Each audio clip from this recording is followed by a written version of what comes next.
The following is a presentation of the Dragon Sports Network.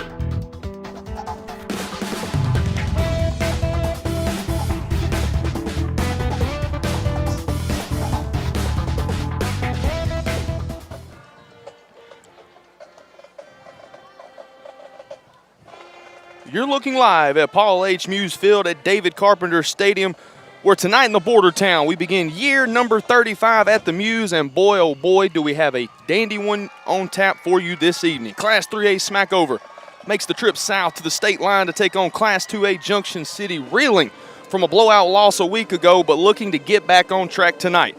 It's the Buckaroos, it's the Dragons, it's a South Arkansas showdown between bitter Union County rivals, and as always, we've got the action for you live from start to finish. Good evening, I'm Jacob Pumphrey, and folks, if I'm being honest with you, I'm in one of my favorite places in this entire world, atop the Emerson Brewer press box, and I'm joined alongside my partner in crime, Wayne Pumphrey, and I tell you what, Wayne, if you can't get the blood flowing for a night like tonight, something's wrong with you. Absolutely. Call up the mortuary and tell them to come get you, baby, because you dead.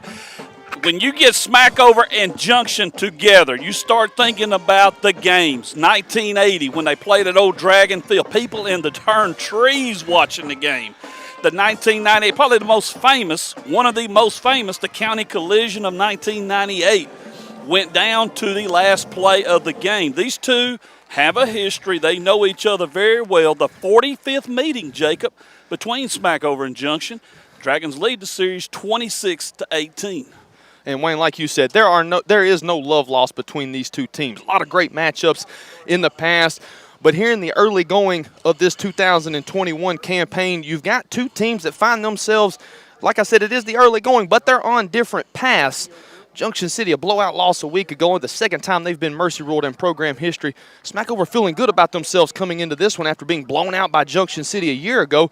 They were victorious 26-0, a blowout win against Parker's Chapel last week. Talk a little bit about, if you're Junction City, what's got to be the focus tonight? I think the focus has got to be the word focus, Jacob. When you think about it, Smackover, you know they're going to be ready for Junction City anyway. But when they saw that score and they saw the score of, Junction losing and then Smackover, of course, winning like they did, the Dragons know they got their hands full. They got two teams that's going to come at them pretty good. I mean, they got two things they know they got to do. One, they got to stay focused. Another, they got a team coming after them tonight that is focused. It starts with the offensive line. Coach Smith said they got to get the blocks down. They got to make contact. The other thing is this. You're going to face some adversity. You're going to face some knocks. How do you respond? Last week, didn't respond too well. This week, you hope for a better response. And those were the two main things he talked about. And you've heard Coach Carpenter talk about this in the years past. You've heard Coach Smith mention it.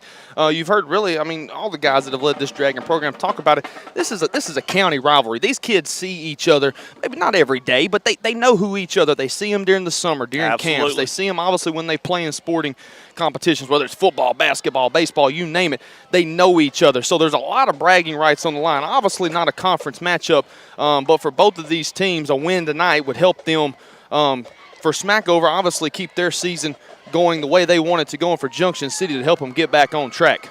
Absolutely, because, this games don't matter in conference. It does not matter in conference, but it is for bragging rights. It is for, you can say town pride, county pride, however you want to put it. The bottom line is this. Junction has got to get things going. They got to cut down the penalties. They got to cut down the turnovers. And they got to start tonight. You got to start getting things ready, because when you hit conference, if you're still having these same problems, you're going to have basketball season coming at you a lot sooner than you want. Yeah, it's been a while since the boys have hit the hardwood before November, honestly. And I know they're definitely looking to get back on the right track tonight, as Junction City has won the toss. They elect to receive. Captains for the Dragons out there at midfield is the senior wideout, number 11, Ryan Allen. And for Smackover was number 10, Brandon Lockhart. And so we're just moments away from kickoff. The 45th meeting between the Buckaroos and the Dragons. And in the early going, as I mentioned earlier, folks, both of these teams on a little bit of a different path currently. And it's really Junction City that we're hoping can get back on track tonight. Wayne, I tell you what, when you look at that Dragon defense, last week there was 4 plays at 65 or more yards that Camden Harmony Grove ended up using as scoring plays. Scoring plays, that's almost it's relatively unheard of, really. Yeah. I mean, that's very impressive as Junction City takes the field. What do the Dragons have to do to make sure that they cut down on the big plays tonight? Because really, if you take away the big plays, that game's much closer than the score showed last week. And that's what Brad Smith touched on. We got to make sure we follow our assignments. You can't be out of place. You can't just freelance. In other words, missed assignments led to 4 touchdowns, led to 305 yards. Camden Harmony Grove had about 400 yards of offense. Over 75% of it, over 75% comes off 4 plays. You eliminate half of those, you're in better shape. You eliminate all of them, and you cut down on your penalties, and it's a different game. And that's what he's saying. You look at the score, it got away from us. It's not as bad as it seems, okay? Tonight he wants to show them if things go bad, just stay focused. Face the adversity, overcome it, you'll be all right. And you're dealing with a lot of first-year starters. That's why that theme keeps coming up, and that's what Smith's been talking about. The Dragon kickoff unit is on the field. Smackover's kickoff team taking to the field as well. Tell you what, Wayne, it's a great night for football. Got a little bit of a breeze here atop the press box, rolling in. And nice little crowd on hand. And, hey, we know this. We know both of these teams are real. We done verified and checked it out. That's of course, right. Our loyal listeners know that, our viewers, I should say, know that we're DSN, not the ESPN. And there's whistles to start the game on the opening kickoff. That was Lamont Hicks doing handling the kicking duties for the Buckaroos, but we've got whistles. And trying to locate the head official. I am there too. He is on the back side over there. And my guess is going to be a false start. Or I guess an offsides, I should say. Offsides on Smackover, so it should back them up. So we'll redo it and try it again. Actually, they're going to let them kick. I guess they're going to let them kick from the 40. No, they're not. They're going to let them kick from the 35, so they are backing it up.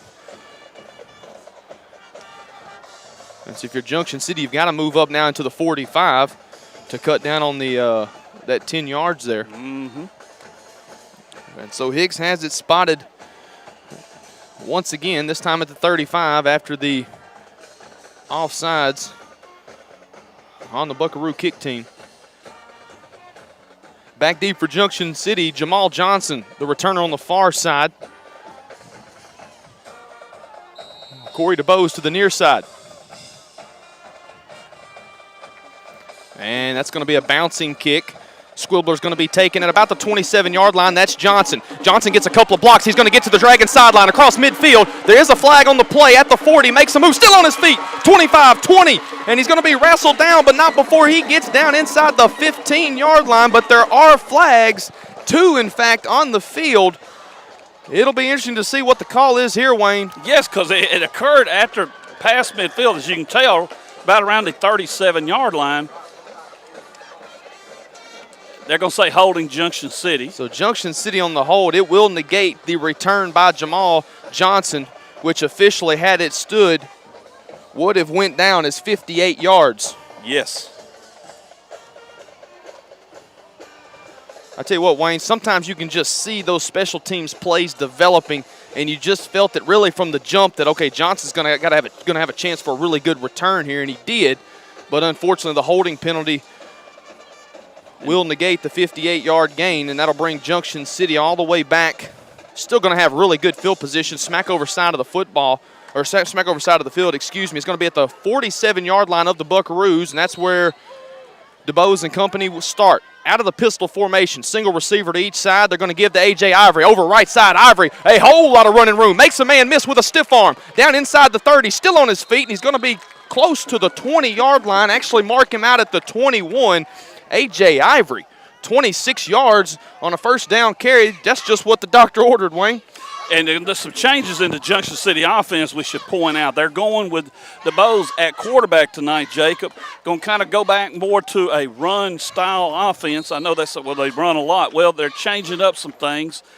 And one of the things is putting DeBose at quarterback, bringing Ivory and Johnson out of the backfield. And they give, this time goes to Ivory. He'll go left side. He gets a block out there on the edge. He'll bounce it outside. 10, 5, and he's down inside the 5. Mark him at the 5. Back-to-back big runs from A.J. and Junction City, knocking on the door very quickly.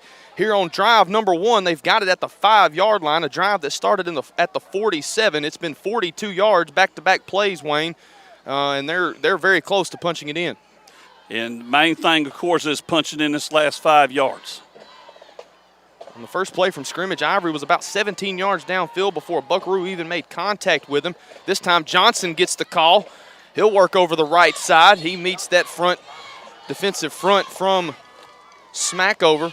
Tell you what, Wayne, that defensive line, even on the offensive side of the football for Smackover, some question marks coming into the year. They definitely had a good showing last week, but I'm thinking Junction City's going to be able to challenge them a little more here in week 1. Well, for both of these teams, it's going to be a challenge. Junction's trying to establish an offensive line. They're trying to, showing up the defensive line a little bit. For Smackover, their question has been a line play on both sides of the ball, so you want to see them. If you're a Buckaroo fan, of course, you want to see this line really stand up to the test tonight. Same thing for the Dragons on the other side. 2nd and goal after the no gain from Johnson. He gets the call again. He plunges forward, and I think he's in. Touchdown, Junction City. The Dragons waste no time. 4 plays, 47 yards, and they strike with 9:43 to play here in the opening quarter. Well, you said it a while ago, Jacob, just what the doctor ordered. Get your offense out there, get it going. Let's get it running. And the coaches, we talked about this toward the end of the game against Grove. The coach is going to look at this film. In the Wild Dragon, he'll work over right side, lunges for the goal line, and he got it. And he got it. I don't know if you could have scripted a better opening drive for Junction City. Timeout on the field, 9:43 to play, opening quarter action. Dragons 8, Buckaroo 0. We're back in 30 on the Dragon Sports Network.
Smackover's giving every indication they're going. Fourth down and 3 from the 49. Sexton under center, 2 backs behind him, and they blitz, and it's going to be wrapped up and dropped.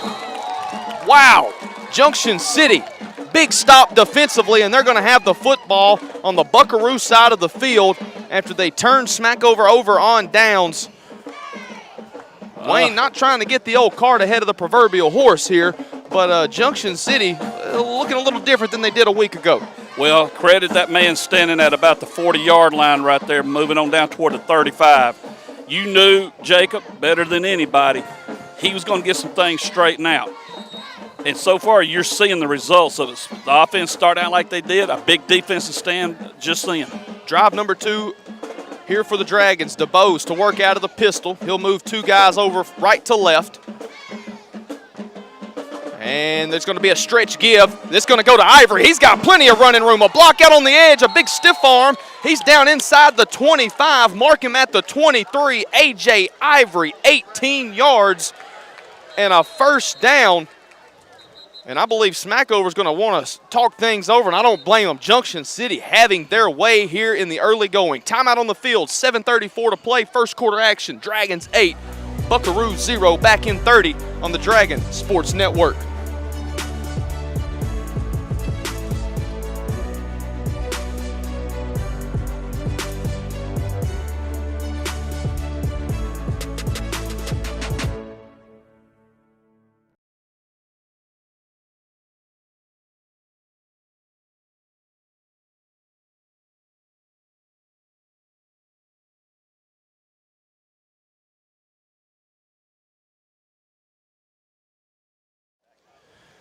A much-needed timeout for Smackover, Wayne, as Junction City on the first play of both of their offensive drives have gashed the Buckaroos for big yards. It was 27 from A.J. Ivory to start the game. It was 18 here on this drive after they turned the Buckaroos over on downs, and Junction City really having their way so far here tonight in the early going. Keeping it on the ground, Jacob. That's the best way to put it. You ain't got to go in-depth on it. Keeping it on the ground. Johnson to the left of DeBose in the backfield. They fake to him. Corey will keep it. Quarterback keeper. Patient runner. He's going to get to the outside. Runs through one arm tackle. Lowers his shoulder. Hard running there from Corey DeBose. That's a nice little play design, Wayne, because when you got 3 in the backfield, you got to think, oh, he's a threat to get it. And then DeBose pulls it back, takes off himself. Patient running from the quarterback, and he's put Junction City down inside the 10. Well, you're looking at a triple-headed creature right there, Jacob. Which one do you try to shut down? We'll have to give it a couple more weeks before we label them a law firm, but triple-headed creature will do for now. 7:26 to play, first quarter action. Junction City leads by 8, looking to tack on a couple more here. This time out of the pistol. Ivory behind DeBose. He scans the Buckaroo defense. Stretch give to Ivory right side. Runs through one arm tackle, runs through a second one, and he will saunter into the end zone, and there's a flag after the score. The score will count at the 7:16 mark here of the first quarter. Junction City up 14-0 on Smackover. And you got to think we're going to have a 2-point try here coming. And ladies and gentlemen, I believe you just witnessed here on the Dragon Sports Network organized football history. The latest holding call ever in the game of football tonight on the Dragon Sports Network. Saw it here first. We'll get the clips out for you. We'll get it to Sports Center. We'll get it to all the outlets that need it. We will make sure this moment gets remembered in time from here until the good Lord calls us home. Holy cow.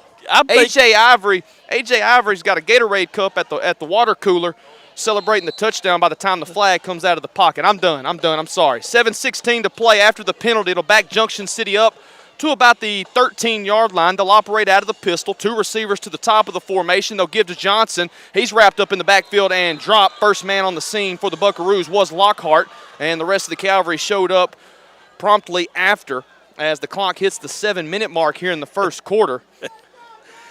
That's my one for tonight. I'm sorry, but my goodness gracious. You said it all right there. Unbelievable.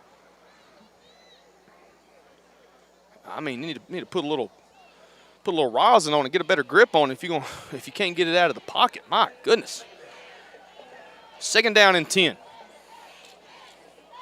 And now we've got whistles here before the snap. It's got to be on Junction City. I think it's going to be a false start, and it is. And now things seem to be somewhat imploding for Junction City here on drive number 2. As a couple of seconds came off the game clock after the whistle was blown. 6:28 is what the clock reads.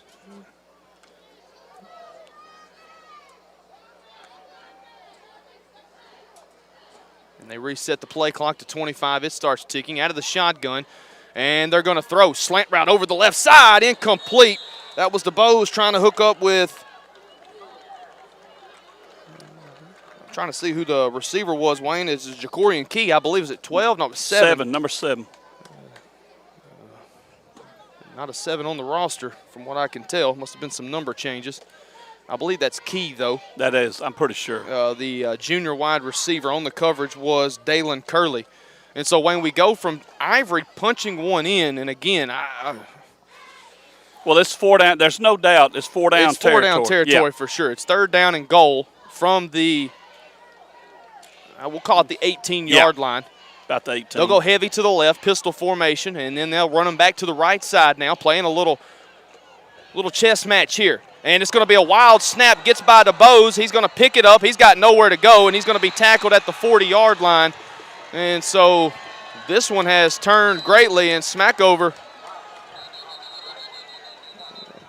that should be on Burgee. Burgee got into the face of Johnson. But sometimes it's usually the second man that gets the penalty call, so this will be interesting. As the ball's now at the 40-yard line.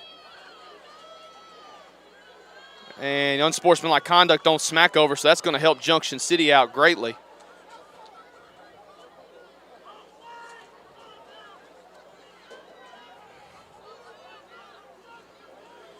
A lot of hands up in the air over there on the Smackover sideline. What'd he do? Is what they're wondering. Burgee and Johnson were having some words. We saw a little bit of that last night in the Queen City. And you saw the warnings given. You saw the warnings given. I think at this point in the game, you do have to. You kind of want to say, all right, gentlemen, it's not going to be that kind of affair tonight, and go from there. But apparently they are pretty trigger happy with the yellow flags tonight. Yep. 6:10 to play, first quarter action. We're trying to figure out what's going on out here on the field. It's going to be 3rd and goal, so the football's going to be at the 25 rather than the 40. So Junction City basically, it's basically they just redo the play because it was going to be a 15-yard loss, but the 15-yard unsportsmanlike brings them back to where they were. They're going to replay the down here on 3rd down. DeBose to throw. He's pressured. He's going to bounce it out to the left. He's going to keep it. He's got some running room, Wayne. 10, 5, pylon, touchdown. Corey DeBose from 25 yards out, and Junction City this time in the end zone for a touchdown. It's 14-0 Dragons on top here with 5:58 to play in the first quarter.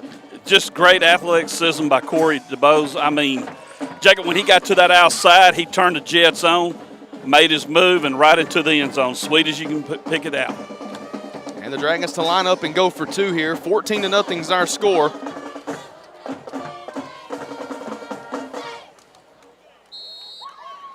Like you said, Wayne, just a great show of athleticism. I mean, he was pressured immediately right up the gut, out of the A gap along that right side. He was able to bounce it out and then just used his speed to get to the pylon. Out of the Wild Dragon, Johnson to take the snap, and the ball's on the ground.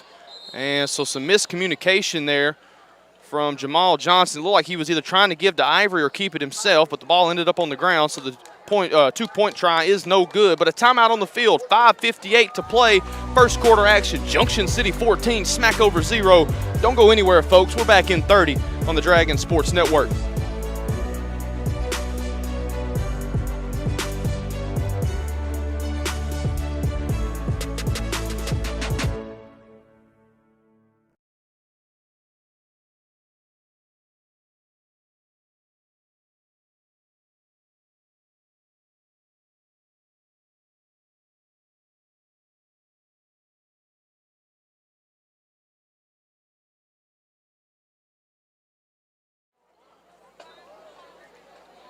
2 offensive drives for Junction City.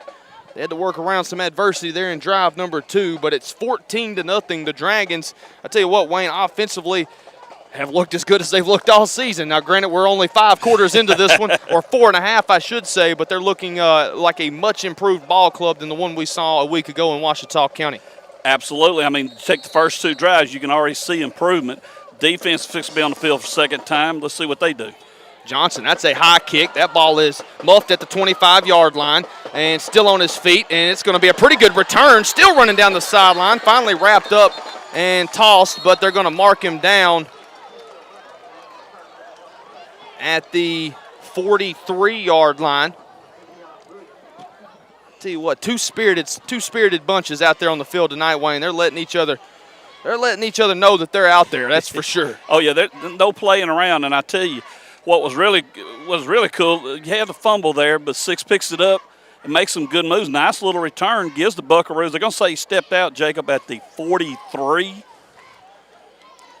So not bad. They're starting again. Actually, a yard better than they did last time. Yeah, an 18-yard return from Jaquisio Welch. And the Buckaroos out for their second offensive drive of the evening. We're turned over on downs by the Dragons in drive number 1 as Sexton gets under center, barks some orders over to his left, and going to be a hard Lord, count. come on. And they're going to get Junction City. They're going to have to get the old football on a stick and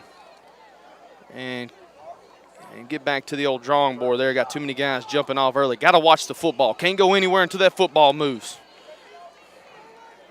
Can't go anywhere until that football moves. This is how the first drive started with an offsides by the Dragons. So it's going to be 1st and 5 for Smackover, almost mirroring that first drive as the ball's at the 48 rather than the 47.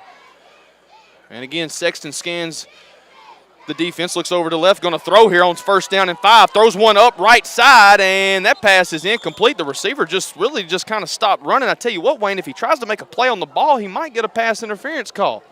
That's true, because I thought for a second that's what he was going to have to do, just kind of force his way in there. Sometimes when you do that, or a good bit of the time, the call comes your way, you know. But he just kind of gave up on the route, and then for Junction, like they might have a shot at intercepting it. 2nd down and 5 from the 48. Ball on the Smackover side of the field. Davis and Burgee in the backfield. They give to Davis right up the middle. And it's going to be a minimal gain. Actually, they're going to drag him forward as he moves across midfield. Would have been a gain of only about a yard, but instead he's going to pick up a couple more. It's going to be awfully close to a 1st down. I would say it is. From right here, I'm going to say he's just about 2 1/3 inches short. Actually, it's closer to 3. And now Smackover. They're going to get in a stack set along the top of the formation, a trips bunch, and they're going to run the direct snap and picking up the 1st down. That's a flashy way to pick up 2 yards and a 1st down, but it'll keep the Buckaroo drive alive. Here's the clock has moved under 5 minutes to play here in the 1st quarter. So they emptied the backfield, Wayne, on that one. And the Buckaroos just allowed the quarterback or the guy with the direct snap, DeKylan Hildreth, to pick up 2 yards and the 1st down. And again, they'll get back under center.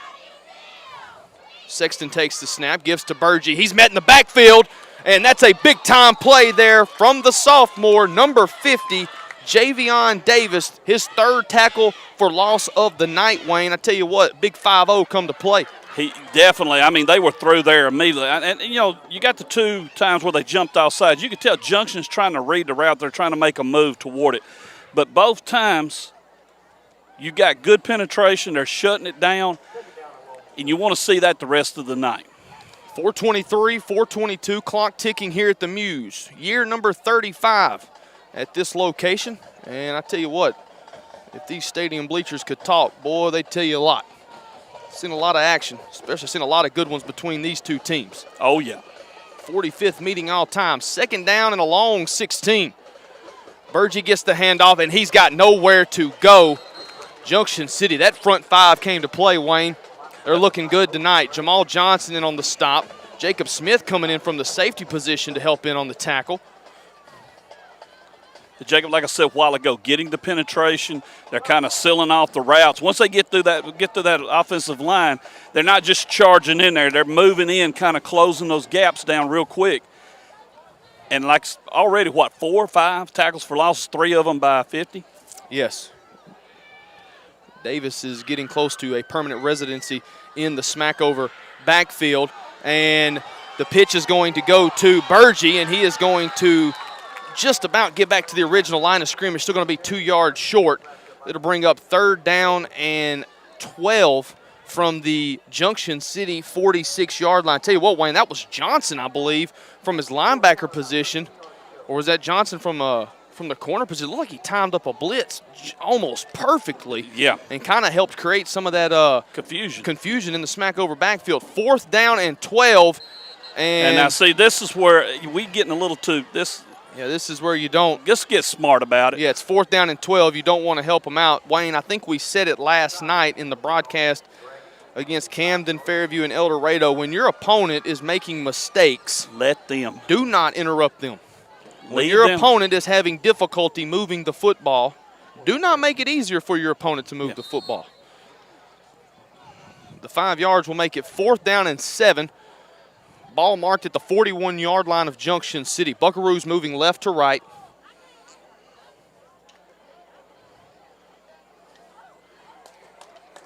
Clock starts on the White Hats movement. It's going to move under 2 minutes and 45 seconds to play opening quarter. And they're going to throw here. Sexton drops back. He flings one up, and it is incomplete off the face mask of DeBose. I believe it might have been tipped, and that's what kind of threw him off the tracking of the football. But that's actually going to help Junction City because now they're going to have it at the 41. Now, granted, myself, I'm sure we can put the ex-Wildcat in on that, and probably everyone in the stadium would have liked to have seen Corey DeBose with the football in his hand to see what he could have done. But we'll certainly take 1st and 10 at the 41, moving right to left, heading toward the north end zone. Back-to-back turnover on downs forced by the Dragon defense. I'd say that's checking a couple of the old boxes that we didn't check last week, Wayne. Absolutely, and hopefully we're going to check a few more here. DeBose to work out of the pistol. Takes the snap. Going to give to Ivory, makes a cut up the middle, and the ball's on the ground, and he lost it. And I believe Smackover's going to come away with it. A.J. Ivory coughs it up as he got to that second level, made a nice move there to get past initial contact, but then put it on the turf, and Junction City gives it right back to Smackover. The last thing you want to do.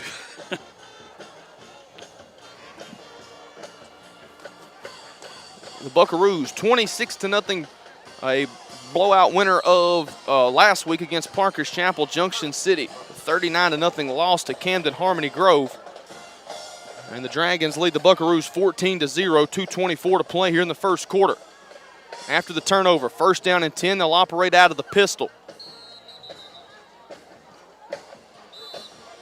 Sexton, the quarterback, looks over to the Smackover sideline. He's going to call timeout. We'll take one with him. 2:24 to play, opening quarter. Dragons up by 2 touchdowns, back in 30 on the DSN.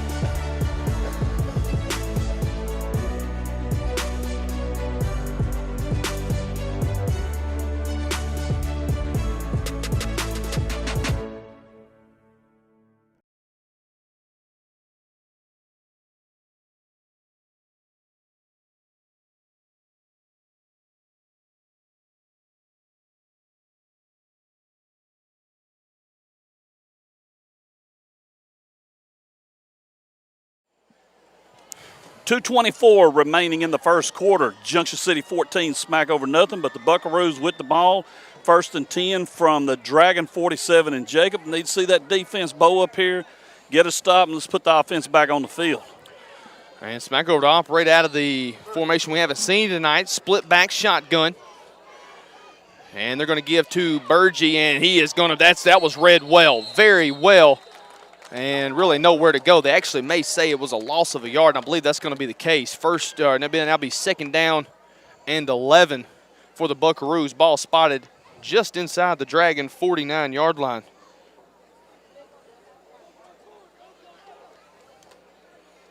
Wayne, correct me if I'm wrong, but I believe that's Chris Norman in 5 tonight. I believe you are not correct. 52. That is correct. Numbers have been swapped around. Yeah, because I've had the old gerbil up here. He's been running loose trying to figure out who's 5, and that sucker's playing like Norman. As the carry is going to go to Dalen Curley. He'll pick up the 2 lost on the previous play. That'll get him back to a 3rd down and 10. The ball spotted middle of the field at the Dragon 47-yard line. Smackover moving left to right. Final 90 seconds of the first quarter. And Jacob, going back to that defensive line again, we've mentioned them several times already, doing a great job making penetration or holding their own and shutting down any of the running lanes that try to pop open. 3rd and 10, the Dragons have done a good job of keeping Smackover in 3rd and long situations. They'll operate out of the shotgun. And Sexton, that's a miscommunication, and he's got nowhere to go. Norman's there. And he's going to pound the Smackover quarterback into the turf. Also in on the stop was number 40 for the Dragons. Let's see what the Buckaroos do. They're on the Dragon side of the field, 4th and 11. They have went for it, I believe, the last 2 times, have they not, Jay? The 2 times they've had it, they've went for it, and has resulted in turnover on downs. Dragons gave it back to him immediately after the previous one, and now Junction City's forced them back to a 4th down situation. And they're going again. Sexton out of the shotgun. Back to either side. Dragons bring a blitz up to the A-gap, and they've got pressure over the middle, and it's caught by DeBose at the 25. He's got a couple of blockers in front, and he's going to stay on his feet. He reverses field. 35, 30, still on his feet, stiff arm, 20, and he's going to be run down inside the 15. Flags will add to it, and Junction City in business. It was tipped up, and DeBose, he definitely made sure he kept his eyes on that one, picks it off. Nicely done by the junior. Wayne, I think he caught that one at around the 28, and he's going to end up before the penalty down to the 12. That is correct. If my quick math serves me right, that is a 60-yard interception return for Corey DeBose. And Jacob, I'm waiting to see the cut. Yeah. That's going to be face mask where they. Now, whether it was inadvertent will be the. We'll see where they mark it off. I believe they've got it spotted at the 12, Wayne. And they're going to go down to the 7. So they're going to say it was an inadvertent face mask. It'll just tack on 5, but Junction City was already in business before the penalty. And DeBose actually, that was the final play of the first quarter. So they're actually going to switch sides now. Junction City will be moving left to right. We're going to step aside, timeout on the field. Second quarter action heading your way shortly. Dragons 14, Buckaroo 0, back in 30 on the DSN.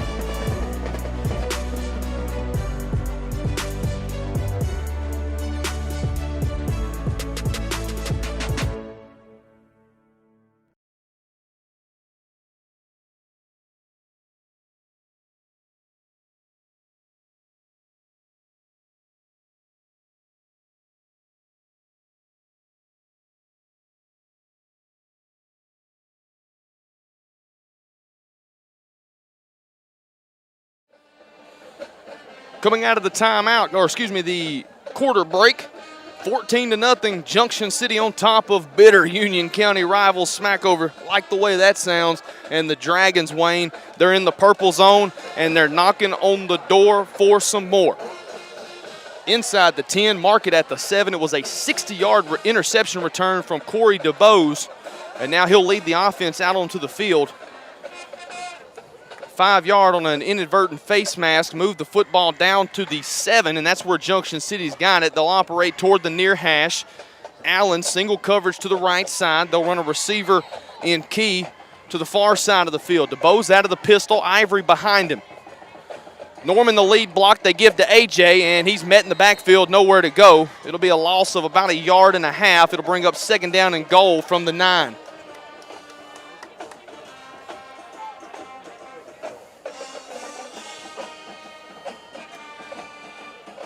Smackover trying to make them a stand here. They're needing to. They know that.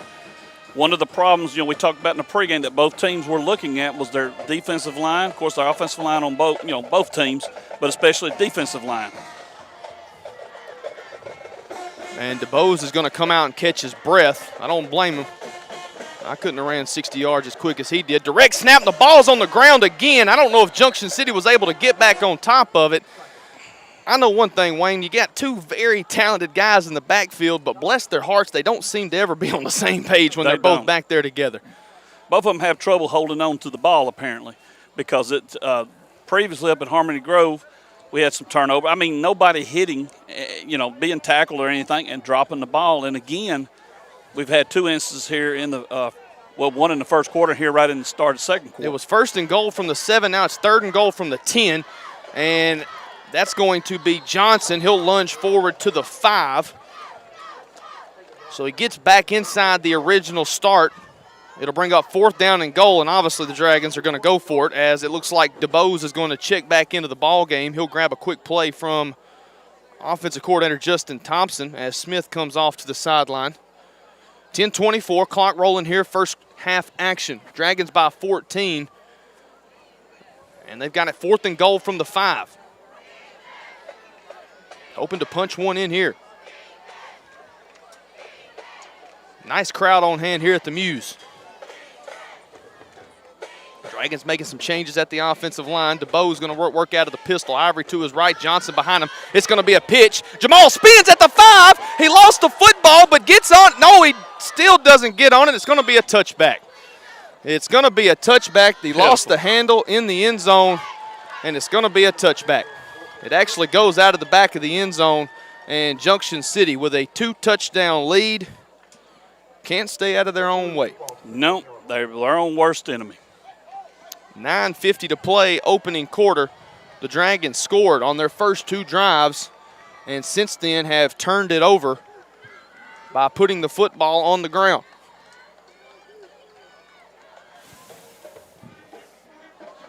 Well, you turn to your defense. You say, shut them down and get the ball. That's all you can do. There's 3 phases to every football game, to every football team. Offense, defense, and the old one that nobody likes to talk about until it costs you, special teams.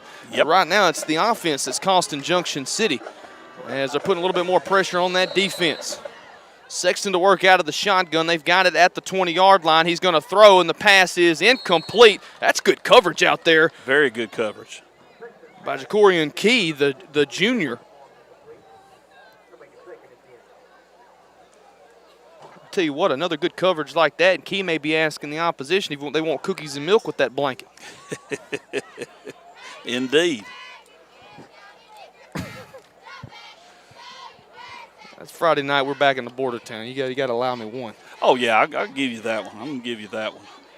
I'm no Stuart Scott, but I sure try. 9:46 to play, first half action. But, hey, you tribute Stuart. That's the main thing. Hey, as cool as the other side of the pillow, baby. Amen. 2 receivers to the top. High snap. Sexton gets it. Going to give to Burgee. He'll work right side. He's got a couple of blocks. He's trying to bounce it out, and he does. 30, 35, 40, 45, and Key's finally going to push him out. That's good pursuit from the junior on the backside. I'll tell you what, Wayne, we always talk about every year who are going to be the players that are going to come to play. And right now, 2 of them on that defense. Key has definitely played a big role tonight, and also Javian Davis. Absolutely. Right there, you got Burgess just about to break it. Looks like he's gone. And a great job by Key to get over there and get him out of bounds. You reset it, see what happens. 1st and 10 now for the Buckaroos. Ball at their own 44-yard line. They're moving right to left. 9:36 on the game clock. Sexton, they're going to throw the spot-out pass, and that is complete. And Norman, good pursuit there, open field tackle as the receiver, DeKylan Hildreth, moves up across the 45 to the 46. So that was a lot of shaking and baking for 2 yards. And it'll bring up a 2nd down and 8 for Smackover.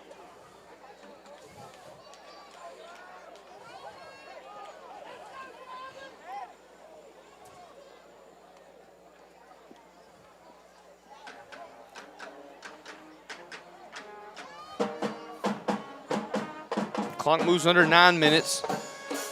Sexton with a running back to his right. That's Burgee, and they're going to dump it off to him out in the backfield. That's a hold out on the edge. But the way they've been called tonight, we should expect the flag in 8:43. Clock continues to roll. That was about a gain of about 3 yards. And Wayne, they're giving the ball out to their playmakers, but they're giving it. I mean, it's 5 or 6 yards behind the line of scrimmage. And I mean, by the time you gain 8, you really only gain 2. Absolutely, and you know, noticed on that one, the quarterback looked uncomfortable, running the plays. It's kind of like, here, kid, take the ball, go with it. Instead of a nice pitch, it's like a quick pass, but it wasn't a comfortable looking one. Third down, we'll call it 6 from the press box. High snap over the head of Sexton. He's going to pick it up, and he's finally just going to have to fall on it back at the 35-yard line. That's a big break for the Dragons. It's going to bring up a long 4th down for Smackover here as the clock moves under 8 minutes to play here in the first half. Actually going to mark him at the 36-yard line. Smackover, I didn't see. Yeah, here we go. Now I do. I was going to say, Jacob, I don't see any indication they're going to punt, but I see the punter now. He's out. And this, I believe, if I'm correct, their first, hold everything. Got a timeout on the field. Now, Junction City's going to talk things over. It was going to be the first time they've punted. We'll step aside with them. 7:38 to play, second quarter. 14-0 Junction City on top of Smackover. Back in 30 on the Dragon Sports Network.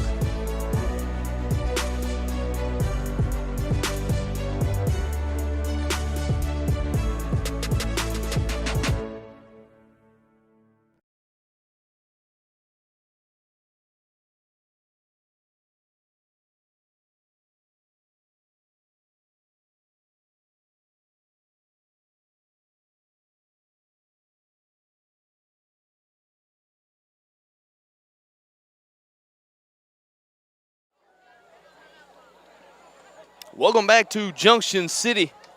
Action heating up here along the state line. 7:38 to play here in the first half. The Dragons back in the Muse after what is always a long hiatus from the last home game of the season to the next one the next year.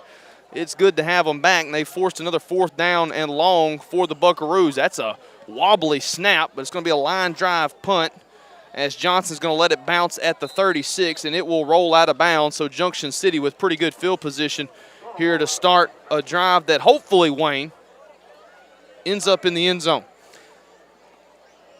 One of the things that when you hit the playoffs, and the reason I'm going to talk about the playoffs second to kind of get to what I'm getting at, you work on your weaknesses. You work on the things that's caused you problems. Coach Carpenter always said if you don't fix it during the season, whatever weaknesses you have will be exposed in the playoffs. It will get you. One of the things we have got to start working on, and I guarantee the coaches are already looking into it, been looking into it, probably more than we even realize, ball control. Because if you can get – Junction's already had 3 turnovers that they basically just laid the ball down. Here, take the ball. I'm not counting the touchback, too, in the end zone. And they've got a fresh set of downs here as the first down play is going to net them 2 yards. Ivory carries it up to the 35-yard line. Second down and 8. Clock runs down near toward the 7-minute mark. Smith brings a play to the huddle.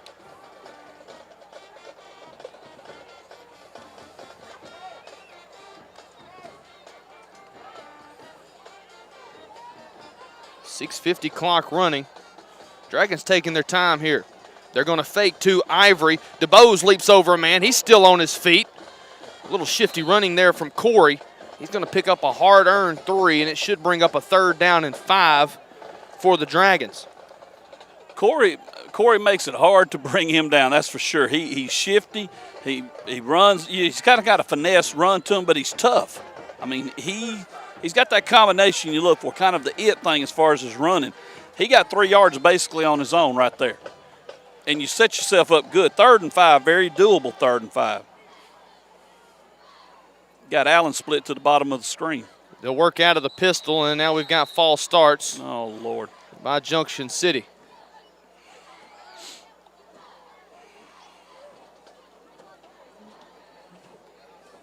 And so much for manageable. 3rd down and 10 now for the Dragons after a couple of offensive linemen jumped off sides.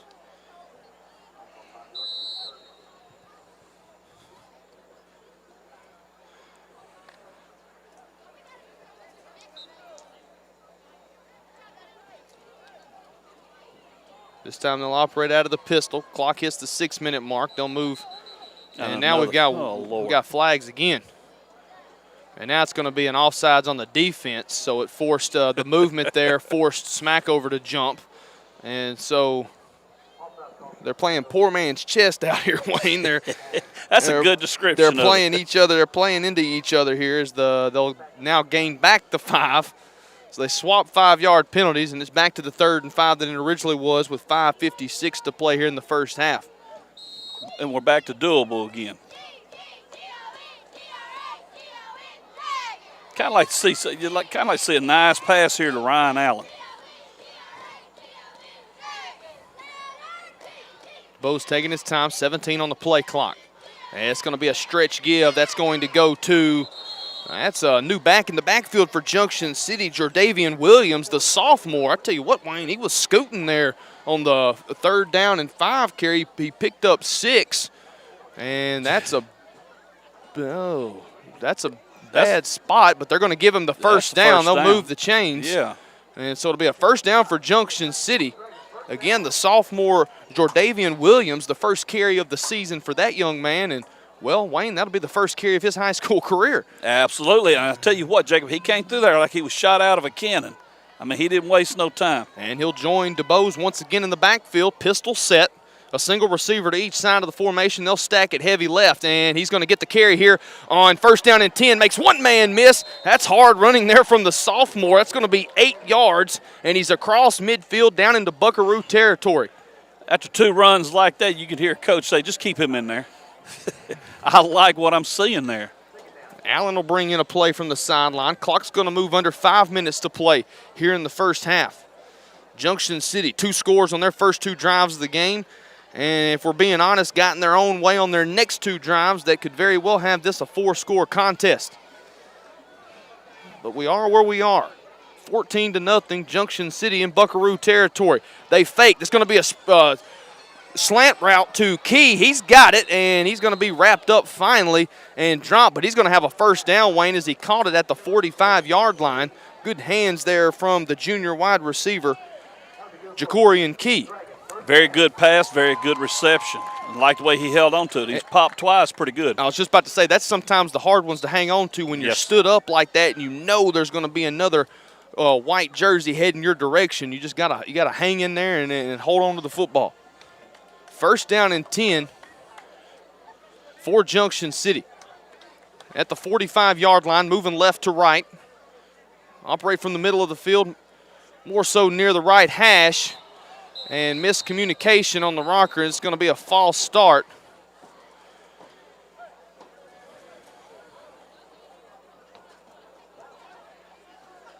Just using we're our own worst enemy.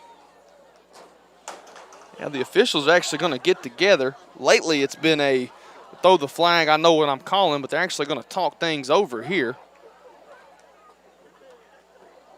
My guess is when they were trying to move the 2 that they've done, a rocker and Lucy is what we called it back in my day, which is getting further and further back there with the days. If it forced the guy to jump and the center snapped it, treating it as a free play, but obviously that is not what they discussed, as that's given a false start to Junction City. So it's going to back the Dragons up to midfield. It'll bring up a first down and 15 now with 4:08 to play here in the second quarter. Williams checking out, Jacob, but a very good job. His 2 rush attempts, he had, what, about 12, 14 yards? Yeah, was picked up a first down with a 6-yard carry on 3rd and 5, and then picked up 8 more on the next play. So 2 carries for 14 yards for the sophomore. Good to see him getting some snaps here. And they're going to give to Jamal Johnson. He's got his fair share of snaps in his career, and he gets out to the left side. That's Allen with a big block down inside the 30. Johnson's still on his feet.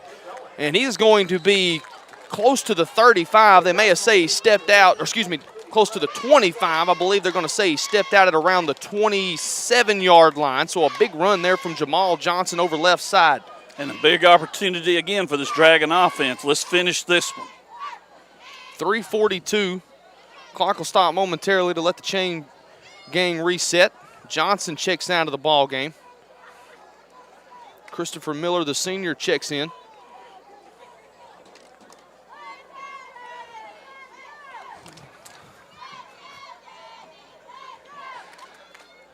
Ball spotted on the left hash.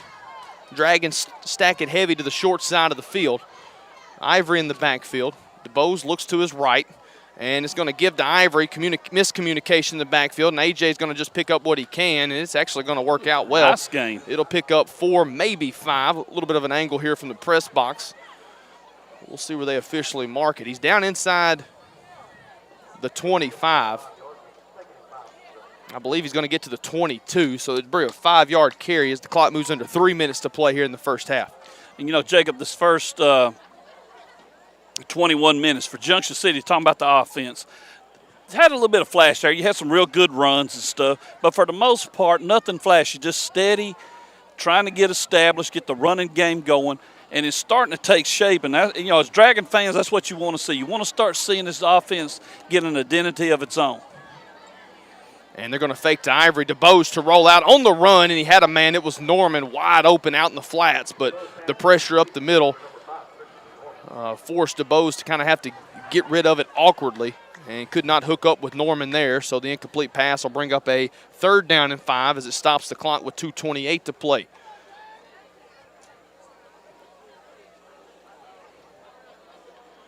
Look for them to go back to the ground here, Jacob. Probably maybe something off tackle, swinging outside. I know the stretch give has worked well tonight, especially with Ivory. That's who's in the backfield. And really, if you can get out there and get an edge block out there from Norman, you really could run it well. This time they're going to run it left, and Ivory hard running, still on his feet, and he's going to be, it looked like he was going to be close to the marker, but still some extracurriculars after the play. And they're going to mark him at the 20. He needed to get down to, I believe it was the 17 he needs to get to for the first down. Checking the chippy meter here, it's starting to go up a little bit. Starting to bounce a little bit toward the orange area, huh, Wayne? Yes, it is. Let's keep our cool. Final 2 minutes of the first half are upon us. Junction City moving left to right. They've got a 4th down. We'll call it a long 3.5 from atop the Emerson Brewer. 1:45, clock rolling. Allen, the lone man, split out far to the right, wide side of the field. Pistol formation with a back offset. It's going to be a pitch play and nowhere to go. Johnson is wrapped up for a loss. Gets up to the 20, but needed to get down to the 17, so not really close there as the Dragons turn it over on downs with 91 seconds remaining in the first half. Give the Buckaroos credit. They're hanging in there. They're hanging in there. Give them credit. They're hanging in there. Now, granted, Junction City is allowing them to hang around, but it goes back to what we said earlier, Wayne. When your opponent's making a mistake, let them make it. Well, in Smackover's case, when your opponent is allowing you to stay in the ball game, hey, take them up on it. Stay in the ball game, and that's what they've done. That's the whole case here this first half.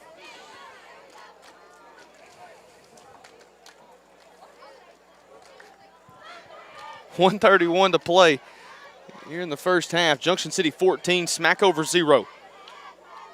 Sexton brings the offense out to the field. They'll operate from the 20-yard line, moving right to left.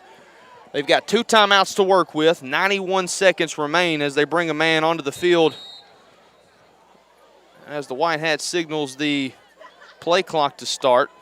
Really not too enthused was the player that came onto the field, as Burgie's going to carry it. And a good job out there on the edge. Who's the number out 66. there? 66. That's Timothy Verdon, the sophomore. Is that 66 or 56?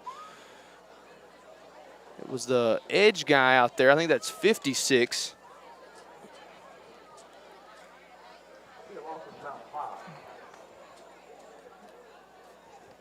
The clock's going to move near 1 minute.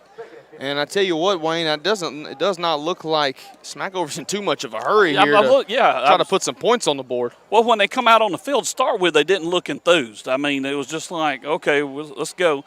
And then they had to have a guy hurry up and get in, and he wasn't in a hurry.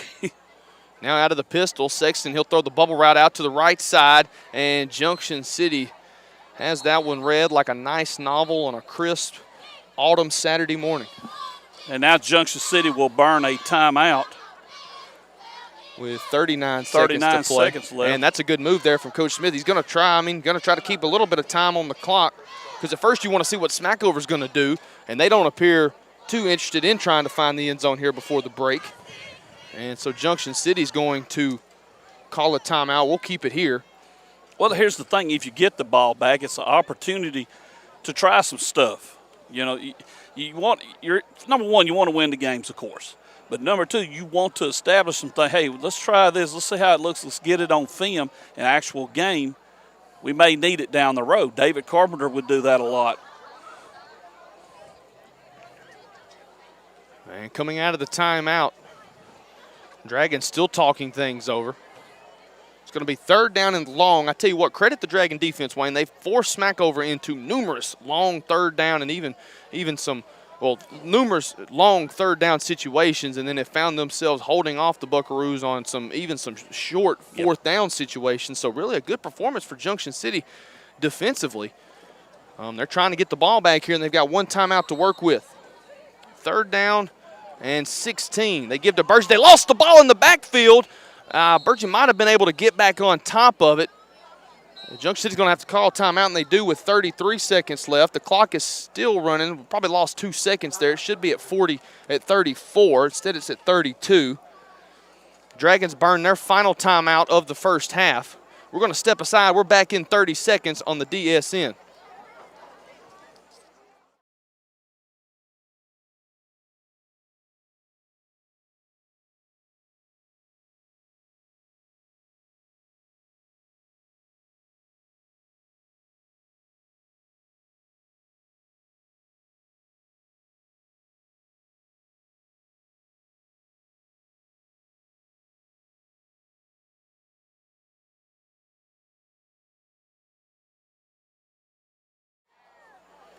Coming out of the timeout, the final timeout of the first half for Junction City, and they forced a 4th down, and we'll call it a long 19 for the Buckaroos. So the Dragons will get the ball back here, and it's going to be a different look, Wayne, here on the punt return. They're actually going to bring 3 of them out. Dual returners back deep, and Allen's going to be back off at around the 35-yard line, I believe, is where he's going to set up.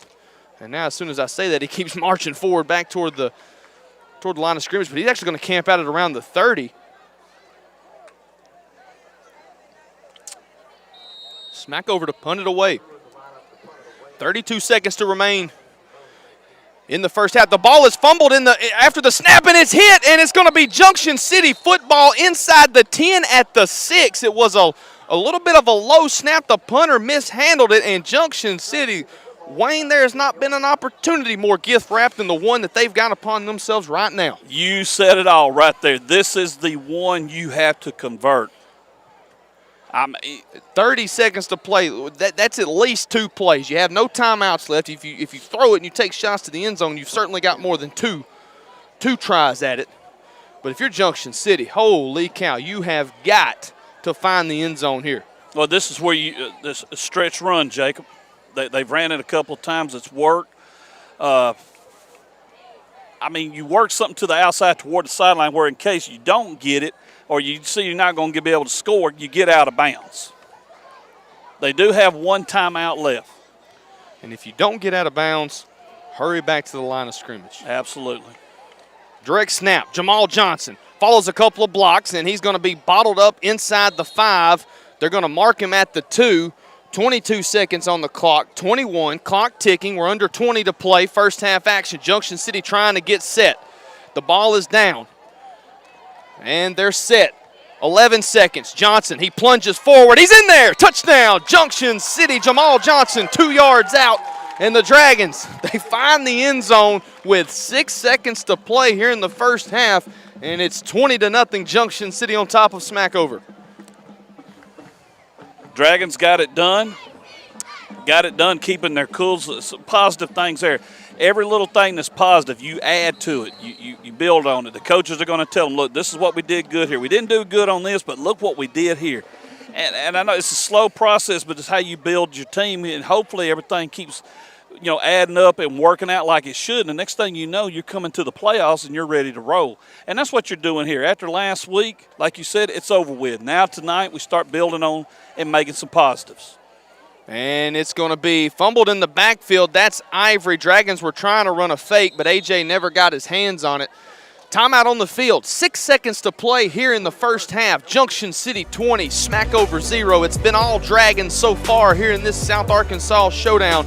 Back in 30 on the DSN.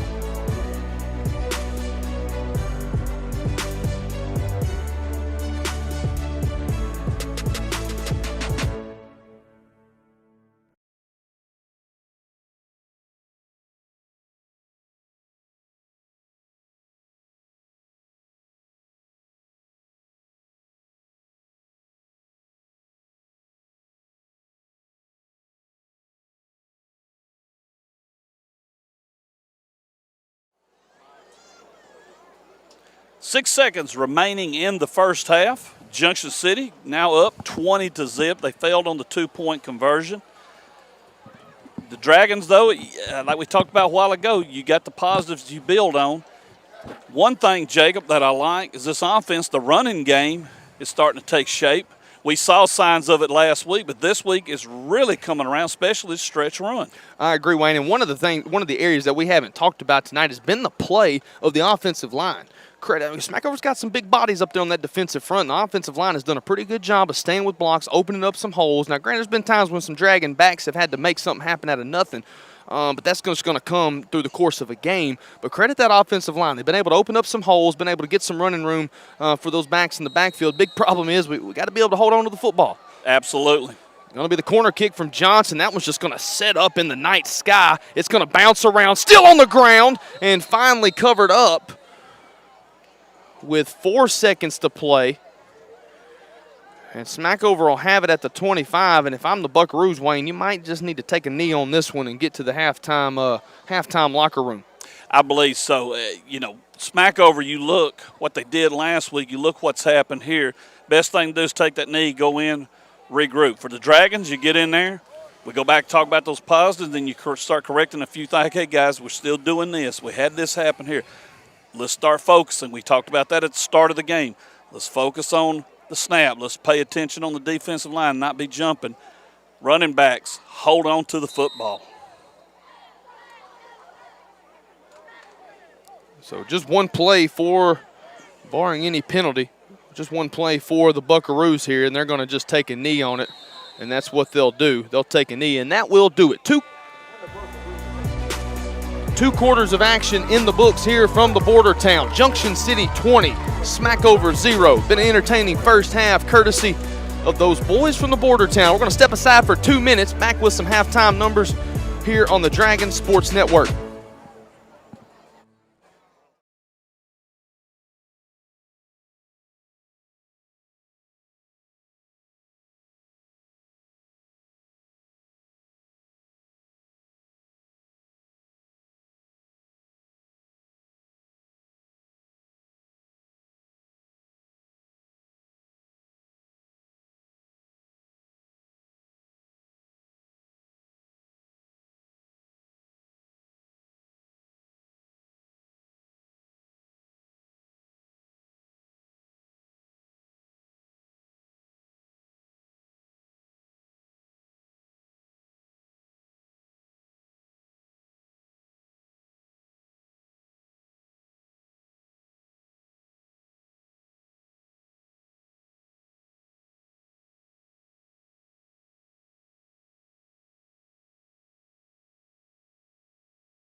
halftime in the border town. Junction City 20, Smackover nothing.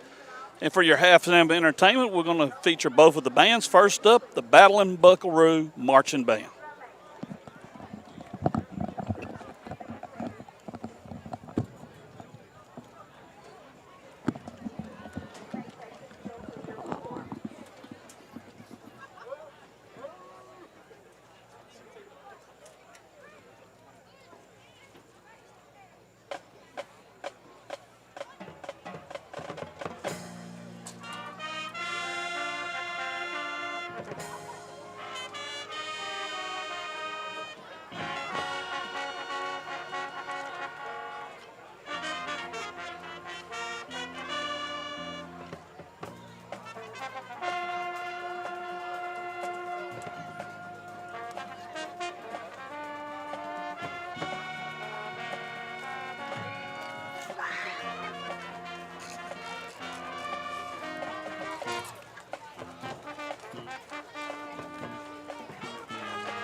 Just about 7 minutes until second half kickoff. Welcome back to the Dragon Sports Network's coverage of Junction City football. The Dragons 20, Smackover 0. Week 1 action here from the border town, 35th season. The Dragons playing at this venue And I tell you what, they're starting out very well, Wayne, here in their home opener. Again, up 3 scores to Smackover. This is a game in which you could look at the scoreboard and Junction could have 2 more, maybe even 3 more scores than what they've got currently. Absolutely, Jacob. I mean, it's crazy because we came into this game tonight going, okay, what's going to happen? And, usually you got a good read on your team, especially if you're broadcasting game, your coach or whatever. But from our point, it's like, when we're getting asked by other media, what do you think? And it's like, well, we got potential. Yeah. I mean, you're It's going, kinda, well, is that I the don't best know. answer they can give? We got potential. We do have that. But you knew that if some things could be corrected, you'd start seeing the identity of this team. This is going to be a ground-oriented team. There's no doubt about that. We've seen a lot of little spread pass stuff in the past and everything, and you're still going to see a passing game, but this is going to be a heavy-tended, you might say, running attack, and they got to get it going. And you saw it tonight in spurts. It really looked good, and then you'd see it look okay, and then it looked really good, but it wouldn't finish the drive. The offense just seemed to, some things wasn't going right. We got some running backs that have got to hold on to the football. And you were fixing to give me some numbers earlier, and I said, hey, just save it when we go back on the air because I don't know if I'm ready to hear it or not, because you look at that score, and it could be a lot more than what it is. Yeah, let's look into some of those numbers, especially from a team standpoint. When you look at some of those stats, I mean, it's really even across the board in terms of play and time of possession. 25 plays for the Buckaroos, 28 for Junction City. Time of possession, 11:20 for Smackover. Junction's had it for just a little bit longer at 12 minutes and 34 seconds. But it's really been the ground game for Junction City where the difference has been made, both running the football and stopping the run, Wayne. Dragons, 25 carries, 159 yards. Smackover, 19 carries, -1 yard. -1. The defense has really been the story so far tonight. I know the offense has got 20 points on the board and could, like you just talked about, could have probably 2, maybe even 3 more scores, but it's really been the defense. In 19 Smackover rushes, they've allowed just -1 yard. They've allowed only 2 pass yards, so the quick math tells me Smackover with 1 offensive yard tonight through 2 quarters of play. And like I said, this one shouldn't even be this. It doesn't feel close at 20-0, and it shouldn't be close as far as the numbers on the scoreboard, because you look down at that turnover column, Wayne. 2 for Junction City, 1 for Smackover, and the 2 for the Dragons. 1 was in Smackover territory, I believe. If I'm wrong, it was inside the 35-yard line. Right after they forced a turnover on downs, they give it back to Smackover as they fumble it in the backfield. And then the other fumble was out of the back of the end zone. After the guy was already in, he fumbles it out of the back of the end zone, and that keeps us another 6 points off the board for Junction City. And then also, when you look down here, Wayne, at the 4th down conversion rate, Smackovers went for it on 4th down 5 times. They have converted none of those. So the defense certainly has been playing very, very well tonight. Your coach, Brad Smith, you look at that defense and say, I can't ask any more out of you than what you're doing now. I want you to just keep doing what you're doing. Yeah, we can improve a few little things, little technicalities, you want to call it that. I'd look at the offense and go, guys, you take care of business, and we're in business, big time. And you go to 159 yards, how much more could it have been if you take away the turnovers that has killed 2 promising drives and then the fumble into the end zone? Well, I say 1 promising drive because we got the ball and on 1st down we gave it right back, so I take that back. Those 3 turnovers, we could be looking at a running clock second half. I mean, I'm being honest. That's not outrageous. I mean, it's not outrageous to say. You go from being mercy ruled 1 week to you really should have it in effect right now here in the next week, 7 days later. And if you'd have told me before the game, hey, Wayne, you're probably going to be talking about why Junction City didn't get the clock running in the second half. And I thought, yeah, you're kidding me. No, this is going to be. Not the bunch I saw last week. Not the bunch I saw last week. Now look what's going on. If I'm Smackover, I'm sitting looking at each other going, look, guys, it was pitiful. But we're in this thing. 1 score, and we're going to be in the middle of this thing fighting. So think about this. Smackover comes out second half to get the ball. They'll get the ball started. Junction City defense, you need them to continue doing what they're doing, because the last thing the Buckaroos need is a little slimmer hope. Right now, the coaches are putting it in them, telling, hey, look, you're not out of this thing. Yeah, it looked pitiful. We only got probably 1 or 2, 3 yards of offense. We don't know how much. That's all we got. But we get one good drive going, score, and we're in this thing. So, yeah, that's crazy when you look at the margins that we're talking about here from one end to the other. But that's what we got right now at halftime. Some individual numbers for Junction City. DeBose completed 1 of 3 pass attempts for just 3 yards. It was key on the reception. Of course, that ended up being a play that got Junction City a first down. Ivory, the leading rusher, 9 totes for 85 yards. DeBose also had a 60-yard interception return back in the first quarter that set up a Junction City touchdown. As both teams are getting near to coming back onto the field. We're going to step aside for 2 minutes. When we come back, we'll have kickoff to the second half. Junction City and Smackover, the 45th meeting between these two bitter Union County rivals.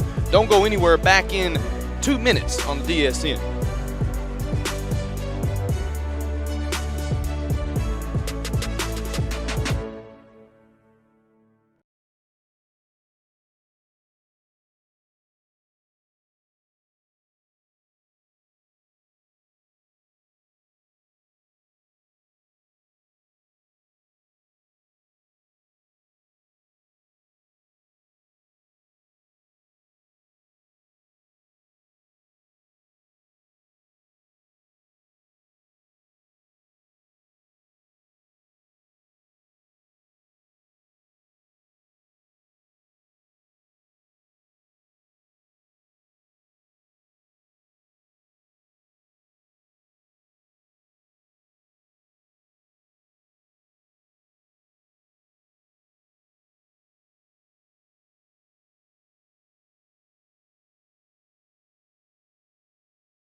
Welcome back to Paul H. Muse Field at David Carpenter Stadium along the state line here in Junction City as the Dragons out front of Class 3A Smackover 20-0 here in Week 1 action of the 2021 Arkansas High School football season. And I think the ex-Cat City's got a score update for us. What you got, Denton? Yeah, this is brought to you by the USW. Local 13-434, Des Arc 26, McCroy 28, halftime. Oh, wow, that's a close one there. That's the Hootens.com Class 2A game of the week. I believe Fearless Friday also has it as one of their 2A games of the week, and that one's living up to the billing so far, Wayne, 28-26. Both of those are top 5 teams in the state in Class 2A. That's a McCrory team that we talked about it last week in the pregame show. That Junction City, I mean, they were about we said about 3 bucketfuls worth of dirt deep in the grave against McCrory, and they came roaring back to knock them down back in the state playoffs last season. And obviously that's a Des Arc team that's coming off of beating Junction City in the state semifinals and nearly taking down Fordyce. Both of the teams, McCrory and Des Arc, when you look at the top 3, a lot of people, when you ask them, hey, who's the top 3 that could win state? Give me 3 teams that could easily be there. That's Des Arc, McCrory's 2 of them right there. Both teams, McCrory's got everybody back. When we talked about that when we did the game up there last year, like you said. Quarterback was a sophomore. Yeah, they're all coming back. Des Arc lost a little bit, but not as much as would hurt them. Sure. So now you got these 2 battling out early. That's a good indication of how strong they could each be the way the game's going. What is it, 28-26? 28-26 McCrory, wow. Yeah. Yeah, guys, I'll give you another one. Poen 20, Drew Central 8. Throw the Indians back in there. Yep. Poland, they lost a good bit, but I was very anxious to watch this team because the program they're building up there, and you can see they're building ground up, and the guys they got coming in, we talked to the coaches, and they're like, yeah, we're going to lose a good bit, but these guys are seeing what they got to do. Yeah, and I think you got to think if somebody says, well, who's the fourth team? If Poland's in there at 3 or 4, who's the other team? I should say well, it's probably going to be whoever comes out of the 8-2A, whoever comes out alive, so to speak. As the second half is underway from the border town, opening kickoff is muffed, and it's going to be falling on just north of the 25-yard line. Mark him at the 26. So that's where Smackover's got it. And you said it best, Wayne. In the locker room, they're going to be a little disappointed being down 3 touchdowns, but after the smoke settled and you got a chance to catch your breath, you got to look around and go, you know what, guys, we're still in this ball game. Yeah, I mean, we got to get a score. If you're Smackover, that's what they're saying. You're Junction City, you're like, we can't let them up. We got them down. Let's finish this thing. And always remember, the first 5 to 7 minutes, second half, sets the tone for the rest of the game. Out of the shotgun, going to throw here on the first play of the second half, and it is going to be intercepted, his second of the night. Corey DeBose is going to set Junction City up inside the 30. So it is an interception by Sexton. DeBose picks off his counterpart, and Junction City's got it 4 seconds into the third quarter with a 20-0 lead. Got to punch it in. You're going to start from the 27-yard line. You got to punch this one in. So 2 turnovers forced for Junction City tonight. They've also given it up twice, so back to even in the turnover differential category.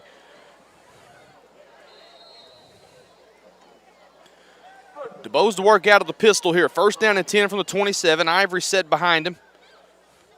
And they'll give to Ivory. He's the trigger man. Works behind a couple blocks along the left side. Running hard. Runs through a man. He's down inside the 15. He may be close to the 10, Wayne. I believe they may mark him out at the 11. No, correction. They're going to mark him out at the 9, so they give him inside the 10. First and goal. Yes, and sir. First and goal, just like that. 2 positive plays for the Dragons right out of the gate. The interception by DeBose, I should say. And the 18-yard run by A.J. Ivory. Wayne, that's his 4th run of 15 or more yards tonight. Got an official timeout. Now they're ready to go. I believe a young man was having to tie his shoe. Yes, sir. 11:40 clock rolling out of the shotgun. Ivory takes the snap, DeBose takes the snap. He fakes to Ivory. DeBose, he's in there, and there is a flag as he crosses the goal line. I'm probably just going to go ahead and say it's probably a hold. I don't know what else it could be, and I believe that's the I see the guilty culprit, I believe. Yeah, that's the signal that was made. I believe it might be key out on the edge. Holding, and so that's going to negate the hard run there from DeBose that found the end zone. It'll back Junction City up with 11.5 to play in the early going of the third quarter.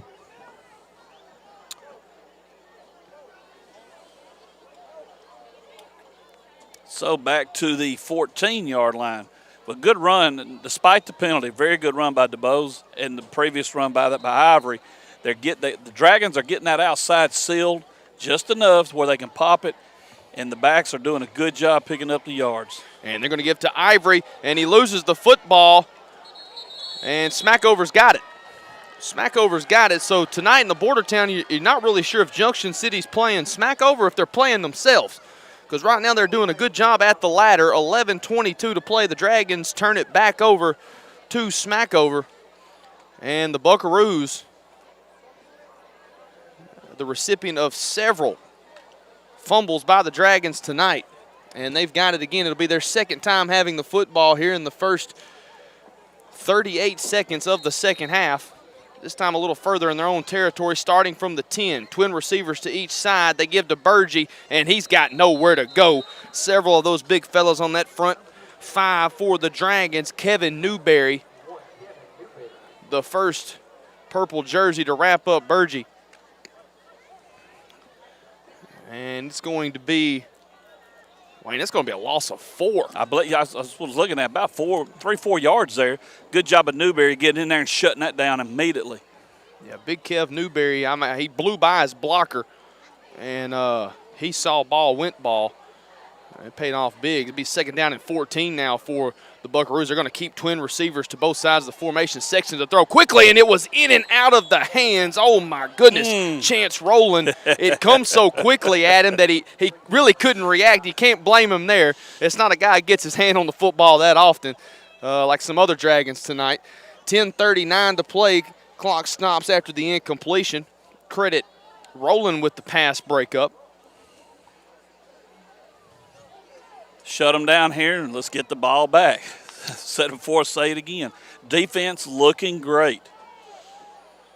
I believe it's 3rd down now. Should be. Yep. We've got whistles before the snap.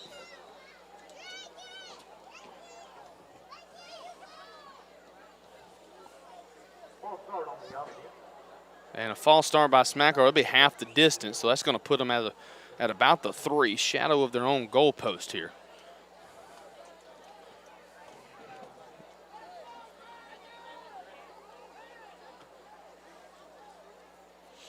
Wait, am I missing something? Isn't it 3rd down? There we go. There we go. There we go. Because I kept looking at the clock. I mean, looking over here, and they got 2nd down on the board, which you can't. Halftime, you can't pay attention to that. Sexton pressured. And he is going to get out of it, still on his feet, and he is going to be able to pick up the 1st down. He got awfully close. I don't know. I think it's going to be. It's going to be 4th down. It was 3rd and 17, and he got 16. Dragons had him. It was Javion Davis that was coming from the backside. He broke through free, and credit Sexton Wayne showing a little athleticism there to get out of that. Now he's put the Buckaroos in a position here, and they're going to go for it. 4th down and 1. That's what I was to tell you. They did not bring the punter on. They're going quickly, and Junction City's going to give it to him. Junction City's going to give it to him as false start. Or excuse me, offsides. I'm sorry, offsides on the Dragons.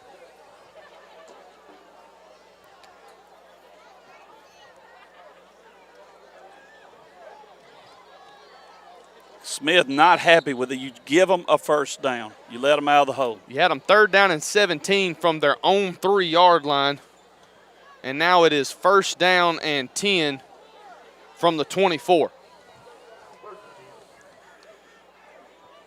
High snap. Sexton's going to keep it. He's going to have to bounce around. He's got several Dragons closing in on him. And from the backside, Christopher Norman, he's fired up as Sexton's brought down at the 20. It's going to be a loss of 4 to bring up 2nd down and 14. Very good pursuit by Christopher. I mean, he came hard and got him.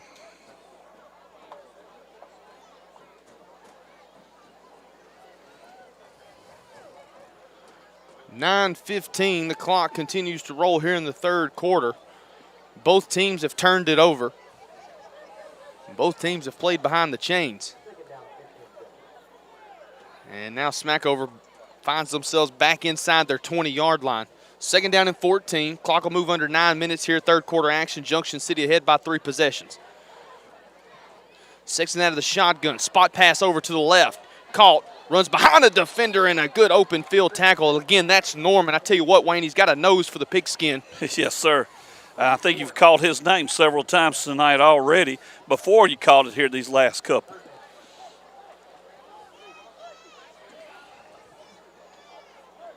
As the clock moves under 8.5, again, Smackover not moving with too much urgency, Wayne, for a team down 3 scores.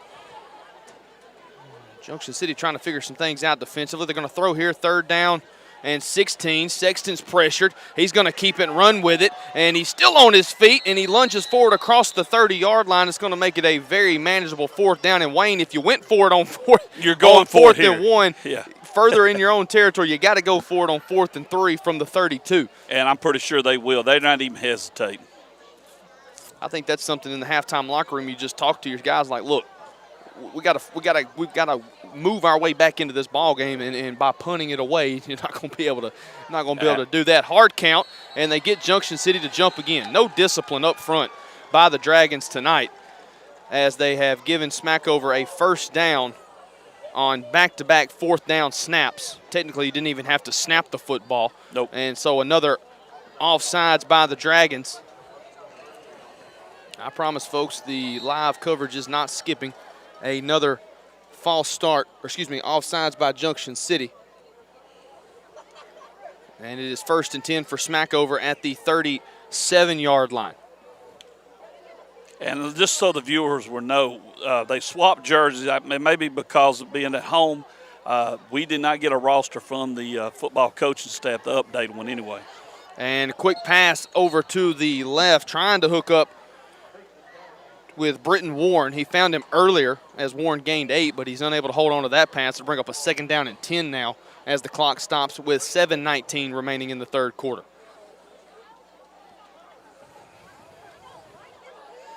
And Wayne, I feel like it's worth mentioning. Why wait until the end of the game to talk about it? You know, you got to see this on film. If your opponents that are going to be playing Junction City in the next couple of weeks, one of the ways to attack them, put in a hard count if you don't have one. Because right now, I mean, Smackover's earned themselves 25, 30 yards tonight just on a hard count without even having to snap the football. I agree. Sexton throws it up right side, double coverage, pushing off. Holy cow, not sure what game he's watching, but luckily the far side official is going to throw the pass interference, and they should get DeKylan Hildreth with the PI. It was double coverage, and he pushed off of DeBose in order to get the ball, allow himself to make the catch. And so that will be negated. And they're going to take the penalty there. Yeah, got no doubt take it. You said 25 or 30 yards, Jacob. It might be more than that we have gave them. And, you know, trying to keep their drives going. But definitely, you studying this right now, 2 things you stand out. Junction has trouble holding on the ball and discipline on defensive line. And so the pass interference, that's called on the offense. And so that's going to back Smackover up. Would have been a big play for the Buckaroos. And a pretty good arm there from Sexton. He put a lot of air under that one. He did. And he really had to, Wayne, because he couldn't lead his receiver knowing he had a safety over the top. So a smart decision there, put some air under it, hope his receiver can make a play. And he was able to, but he had to use a little bit of a push off in order to do so. 7:07 remaining third quarter. Junction City 20, Smackover 0. Week 1 action here in the border town. Home opener in the 35th season here at the Muse. Takes a snap. Sexton's going to roll out to his right. It's going to be a design quarterback run. Runs through one arm tackle before he's finally corralled north of the 30 at around the 32-yard line. Clock moves under 7 minutes. As the sophomore Davis is going to check back in on that defensive line. And the Dragons have been steadily rolling people, you know, the ones they can. They've been doing a lot of substituting tonight, working people in and out. And some of it is putting some of the guys in there because, like Smith talked about in his show, you got a lot of first-year starters, so you're trying to get them a little seasoned there as you get on down into the schedule. Sexton to throw, and he's going to throw it up, and it is incomplete. What a great breakup by Jamal Johnson. A great play. I tell you what, Wayne, number 22 for the Buckaroos, Britton Warren, he had his hands on it. Looked like he was about to haul it in, but Johnson just muscled it away from him and put it on the turf. Very good coverage by Johnson, and like you said, he didn't give up on the play just because the guy, you know, the receiver gets the ball, gets his hand in there, knocking it loose. You like seeing that. Johnson very aggressive on the play to knock the ball out. So just another big highlight from that Junction City defense tonight. 6:19 to play in the third quarter. And I believe this time they're going to decide to punt it away. And Jacob, the way it's been, which I know is 4th and, well, they got 17 on the ball. I'm going to say 4th and 14, 15.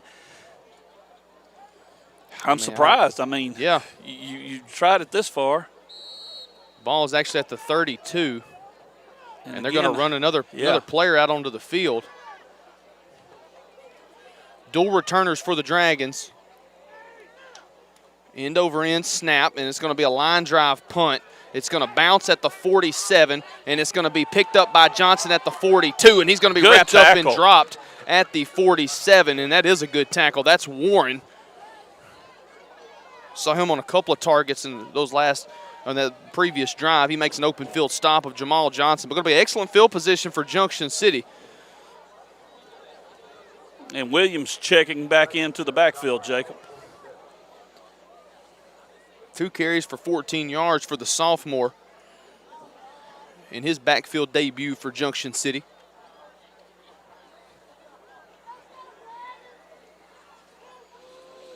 Coaches like what they saw, and they're giving them an opportunity to show them some more. 6:11 to play third quarter. DeBoe's out of the pistol. Dragons going to set it heavy to the left. That's the far side of the field. Stretch Gibbs going to go to the sophomore. Shot out of a cannon, left side, still on his feet, and he is going to pick up a big gain down to the 35-yard line. I believe that's going to be an 18-yard run, Wayne, by the sophomore Jordavian Williams. 3 carries, 29 yards tonight for Mr. Jordavian. It's 3 carries, Wayne. It's been 3 really good carries. I like what I'm seeing. He comes out of that backfield. He's rolling. The very first carry he had, we talked about it like he shot from a cannon. He hit the line of scrimmage at full tilt. And again, Junction City with a first down and 10. And they're going to call this number again. That's number 4, Williams, and he is wrapped up looked like around the neck from up here. That was a tough tackle. But credit the sophomore, pops right up from the turf, and still going to be a positive gain. I believe 4 yards. Actually, that may be closer to 5 as he gets down near the 30. They're going to mark him at the 31-yard line. So 4 yards, 2nd down and 6. He'll check out of the ball game. That's 4 carries for 33 yards for the young man. Somebody fixed his jersey on his shoulder pads. He certainly deserves it. Nice job carrying the football. Coach Smith talking him up on the sideline. And 2nd down, it's going to be a high snap. Corralled, gives to Johnson. He's going to work right side, gets a block out there from Allen. Still on his feet, lost the football. Lost the football inside the 5. It's going to be picked up and lost in the end zone. And it's going to be a touchback. And Junction City fumbles it for the 4th time tonight. Once in the end zone, once inside the 5. And we've got a player on the field. I believe it's going to be more so cramps. We've seen that on both sides of the field tonight. Guys cramping. Still is a little humid out here. Training staff will come out and tend to the young man. And I hope it's cramps. I'm not trying to speculate, but he's sitting up.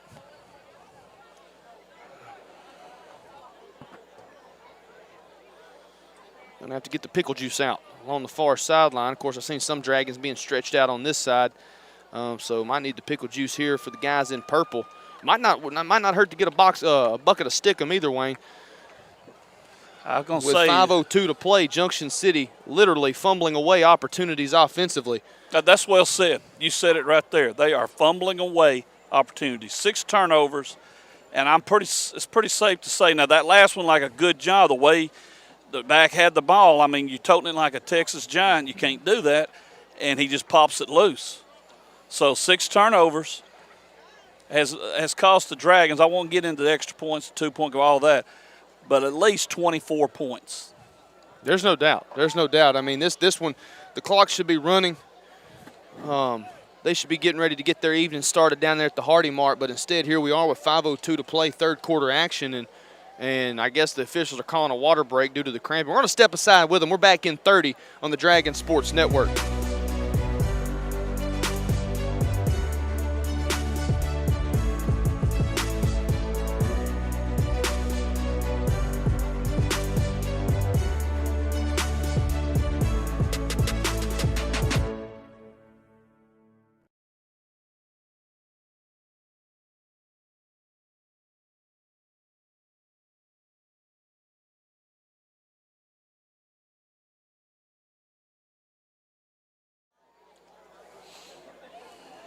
Welcome back to the Border Town, the 35th season of action here at the Muse. And I mentioned it in the first half, folks. If these bleachers and this playing surface and the goal post and the scoreboard, if they could talk, man, the stories that they could tell. And tonight definitely wouldn't be one of the first you tell. Junction City's played offensively, but defensively they've looked pretty good, and they're back out there on the field here as Burgie's got it. And there's going to be a flag coming in hard. And I tell you what, official must have warmed up in between during the old halftime intermission because he put a little sauce on that for toss of the flag there, Wayne, as the whistles blow the play dead with 4:48 to play in the third quarter.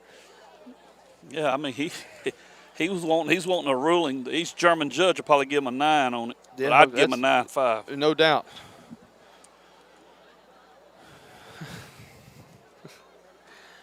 So the flag's actually going to be a holding on Smackover. It's going to back the Buckaroos up back inside the 20. I tell you what, Smackover has yet to play on the Dragons side of the field here in the second half. The one play that did go there was the big pass play to Hildreth, or Burgee, but he was unable, or the pass interference obviously negated it. And Sexton to throw, complete pass, and it's incomplete. Should have been completed out there on the edge, and he would have had a lot of room to work with. That's Jaquisio Welch with the drop. And Sexton with a good touch on the ball. He put a good solid throw out there, put it right on the up shoulder pad, just dropped it. And Wayne, we're starting to see some Dragons. They're getting beat up. They're catching cramps. This is where that depth is really going to start becoming a factor. I should say lack thereof becoming a factor. You're going to have to start running guys in there in and out more often in order to try to keep the legs as fresh as possible. But you got to expect it, though. Friday night football in early September in South Arkansas. It's going to happen. Nobody's ever going to say it's going to be cool. Takes the snap on second down. Immediately a flag toss from the umpire. And chased down from behind and dropped emphatically. Ridiculous. But that's probably going to be Ridiculous. a flag because he grabbed him around the neck. And so it's going to be two penalties on the flag. On the play, excuse me. I'm not sure what the first flag is for. It came from the umpire. I want to say offsides. I don't know if he can make that call from there unless he saw a flinch from the offensive line. Well, we saw one earlier after the play was over.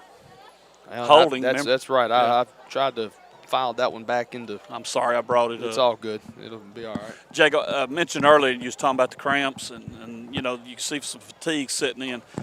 Junction has been trying during the game to keep rotating, what guys they could in to try to keep everybody as fresh as they could. 4:38 to play, third quarter action. And Junction City gets called for an illegal substitution. I don't know if that was actually the call. Yeah. The official that threw it was looking was over right to the there at him Smackover side. Yeah. Illegal participation, I guess I should say. But I still don't know if that's the call because Junction City was called for the I guess they didn't get that one because the other one happened first. So that's where we stand. First down and 10, another first down via penalty for Smackover. And it should have been a jump there on the left side of the line. No call. Burgee's got it. And he's going to fall forward for a solid gain. Give him 6.5. It'll bring up second down, just shy of the 40-yard line. The Dragons continue to work, especially the linemen, defensive line. They're working them in and out, trying to give everybody a breather, keep a fresh body on that defensive line. Yeah, that's Aiden Howell checking in for his classmate, Kevin Newberry. I wouldn't be surprised if Newberry's back in a couple of plays to give Howell a breather, to give somebody else along that defensive front a breather. Just got to keep subbing and running guys out when you can. That's it. Second down and 4 for the Buckaroos. Clock's made its way under 4 minutes to play. They're going to give to Burgee. He'll work right side and shoots back up under the tight end who was blocking out there on the edge. He's got a first down and a new set of life here for Smackover. Just shy of the 45, back at the 44-yard line. Going to operate off the far hash.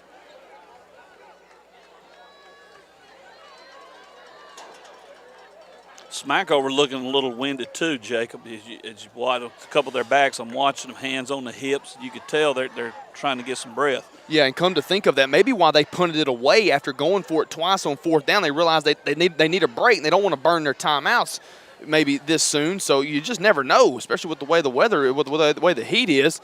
And Sexton had nowhere to go. A little bit of miscommunication. And coming in there from the backside, I tell you what, Brian Estrada, the junior, Wayne, he has brought the pad tonight. He just popped Sexton in the back. I mean, obviously clean as can be, but he definitely brought it.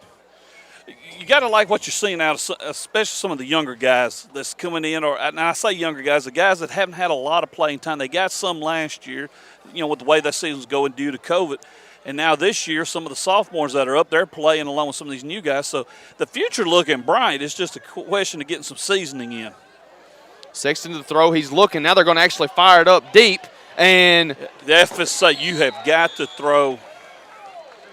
I'm not sure who they're going to call that on. It looked like Hildreth might have had because it was Key that was going to make the play, or is that actually Miller out there? Miller. That's Miller. Excuse me, Miller. Christopher Miller, the senior, was actually trying to make a play on the ball, but he was pulled down from behind. It's just going to be a matter of who the official actually saw.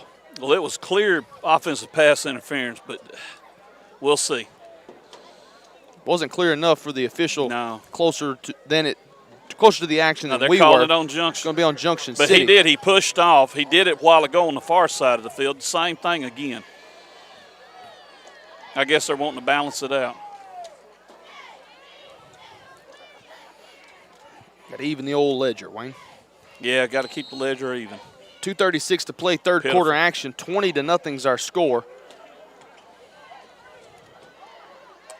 And that's Burgee, and for a team that they haven't had much success on the ground so far here in the third quarter. Maybe a little bit more success than they did in the first half, as they earned a whopping -1 yard rushing. So credit that Dragon front seven. They've done a really good job. And obviously some other guys catching some cramps.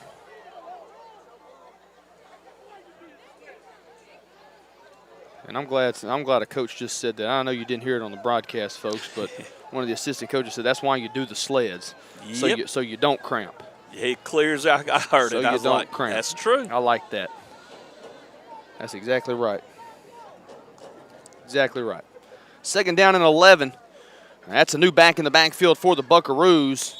Hard running there up to that first level. That's Dalen Curley. But he's met at that second level by a couple of Dragons. Norman in on the stop, rolling there as well. He'll pick up 2 yards, bring up third down and 9, and Smackover for the first time tonight. They're playing on first time here in the second half, playing on Junction City side of the field.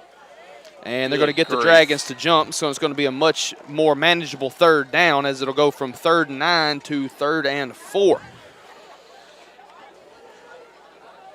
You get a chance, Denton, if you can look at the stats, throw me the numbers on penalties tonight.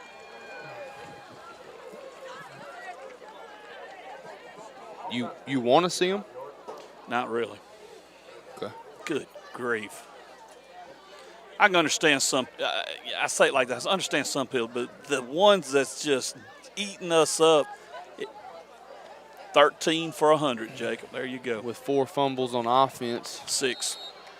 Oh, well, I was, yeah. Well, now, if it's bad, just say it. 6 turnovers, 13 penalties for 100 yards. And you're up 3 touchdowns. Only Iron Precision knows why. Long live the Irish. Kept on the ground. That's Burgee. And he has nowhere to go. Junction City, it's like they're in the playbook. Yes. Especially on the run game. They have done an excellent job defensively tonight pursuing the football. Christopher Norman, he has been all over the place. And he was there on the stop as well. And I like what I saw there, Jacob, way they just kept stringing him out, keep pushing him down. You know, he couldn't get around. They couldn't get a seal naturally. They're there. Yeah, that's Estrada and Davis out there on that right side. They just kept pushing their man back. Burgee kept having to bounce, and then eventually he got out of room to bounce, and the only thing near him was one Christopher Norman. And I'll put it this way, Wayne, I wouldn't want to meet the young man in a dark alley. No, sir. And I take it Smackover. They're just going to let the clock run out here in the third quarter. Because they're talking to their coaches, so. Yeah, they're going to move to the sideline, and that'll do it. We have played 3 quarters here in the border town. We've got 12 minutes left to decide this one. The 45th meeting between these two bitter Union County rivals will come down to the fourth quarter. 20-0, Junction City by 3 scores. Back in 60 on the Dragon Sports Network.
Yes, the USW scoreboard report. Desart 26, McCrory 34. Poen 20, Drew Central 8. Gurdon 7, Prescott 43. Goodness gracious. Good grief. I know Gurdon lost a good bit. They may have lost a little bit more than we thought they lost. You know what? And then again, how good is Prescott? That's going to be a good thing. Sure. Right. I'm pretty sure they're going to be pretty solid. Oh, there's definitely a bunch that has certainly solidified themselves as one of those in the category of reload rather than rebuild. Yep. Fourth quarter action underway. Sexton rolls out on 4th down and 12, and he's going to fling it up down the middle of the field. That's going to be picked off. That's DeBose, 3rd interception of the game, this time from the 18-yard line. Spins out of a hit, but he's going to take to the deck, and it's going to get up to the 32-yard line. Corey DeBose with 3 interceptions tonight, totaling 79 yards in Junction City, just like they started the 3rd quarter. First play of the 4th quarter is a Corey DeBose interception. And the Dragons have it offensively, 1st down and 10. And, Wayne, I don't mean to be this way, but it's almost like you just kind of, you almost kind of just step back like, okay, when is it going to happen? How far down the field are we going to march before we end up coughing it up? And I hate to be that way, but that's literally been the case tonight. It just, you look at what they coulda, woulda, shoulda. Well, the main thing we ought to look at, we're winning the game. We're up 20-0. But there's a sense of, man, we still got some stuff to work on, and we do. And they're going to give to Ivory. He's going to get a couple of blocks. They make a wall there on the left side. He's going to be pushed out of bounds just shy of the 50-yard line at the 49. It's going to be a 16-yard carry from A.J. Ivory. He's battling cramps. And he's got 6 carries of 15 or more yards tonight. And that's going to set the Dragon offense up with a 1st down and 10 from their own 49, moving right to left. 11:41.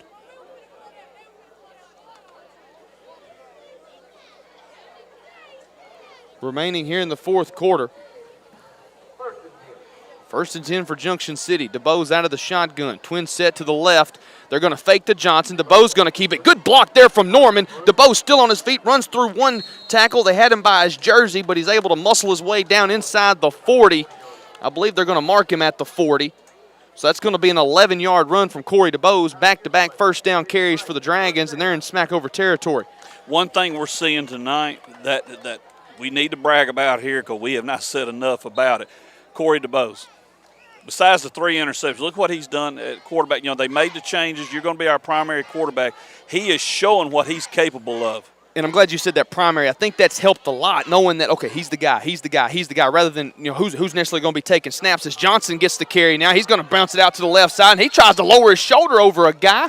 And I tell you what, you got to like that from Jamal Johnson. Late in the game, yeah, you can just kind of scurry out of bounds, but he's ready to make contact with somebody. 10's talking to him. I don't know why. Probably should look back at the scoreboard as Johnson gets down to the 22-yard line. Wayne, I believe that's going to be an 18-yard rush for Jamal Johnson. Junction City's got it just basically any way they've wanted it tonight on the ground, Wayne, and it's come in big chunks. Absolutely. I mean, you mentioned Ivory with 6 carries of 15 yards or more. Johnson's had about 4 or 5 of the same amount, 15 or more. Estrada and Newberry doing a great job along that left side, and just as I say that, both of them flinch. Off sides, but that certainly doesn't take away the fact that they have done a good job out there kind of creating just somewhat of a wall there, shielding their guys, allowing their backs to get out to that left edge. And that'll back Junction City up, create a 1st down and 15 at the 32-yard line. Correction, at the 27. It was at the 22. It'll go to the 27-yard line. Just outside the purple zone. DeBose out of the pistol. Dragons get set. And they're going to give to Jamal Johnson right up the middle. He is tripped up, but not before he moves down into the purple zone. Give him the 15-yard line, Wayne. It's a 12-yard carry. And Jamal Johnson is closing in.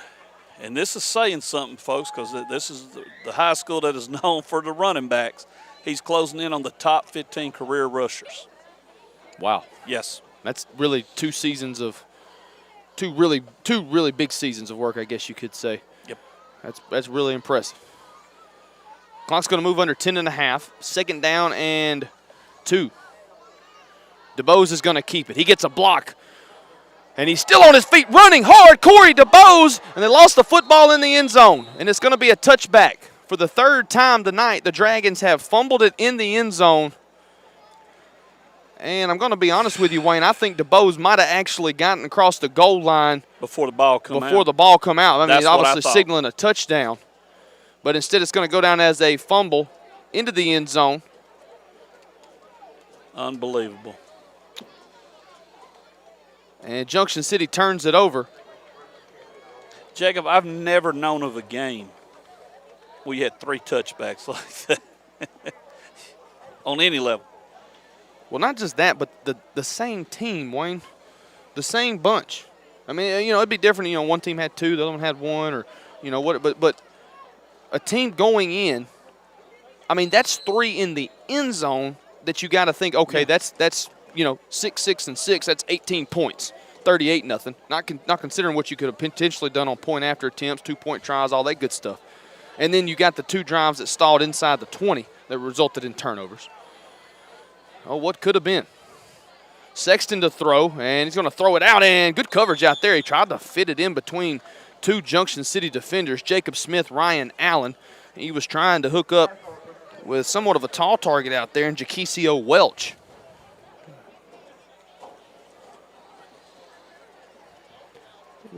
Sexton shown he's got a pretty good arm, Wayne. Yeah. If he could get a little bit more time to throw, which I'm certainly glad he doesn't have enough time to throw, but if he could get a little bit more protection up front, you know, who knows how well he'd be able to hook up with some of these receivers, because they've got some tall targets out there. He's got some targets to work with, and he's got the arm to fit it. You know, earlier on the fact it ended up being a penalty though, but he aired it out good and put some air under. There was no doubt he's got a good arm. And Burgie's going to keep it on the ground. Smith coming in to make a tackle. You'd like to see that from Jacob Smith. Somewhat of an undersized out there at the cornerback position. Not scared to mix it up in the run game. Good to see that as the clock's going to move under 10 minutes.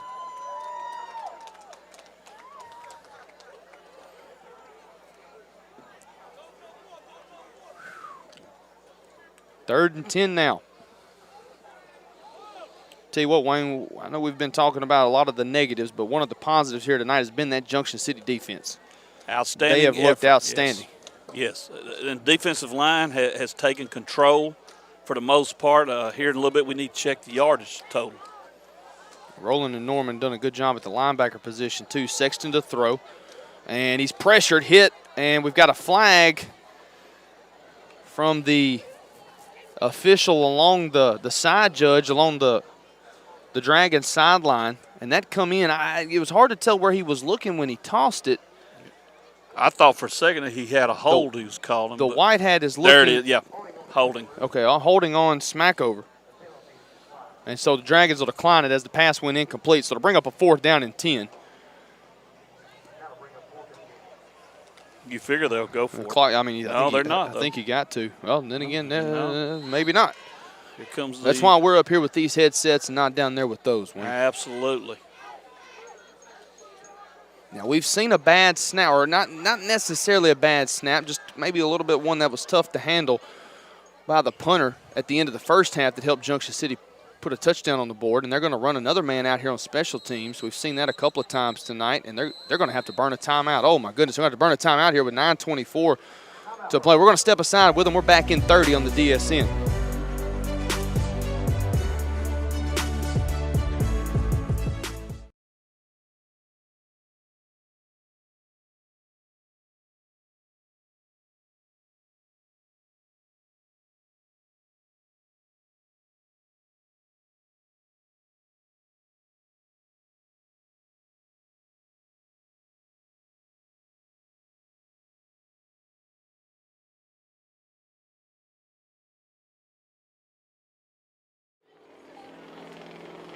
Welcome back to Paul H. Muse Field at David Carpenter Stadium.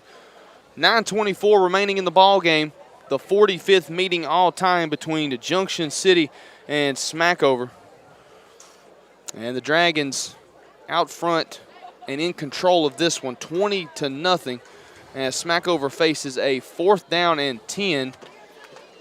and they had to run a man on late, and they burned, and they had to call a timeout.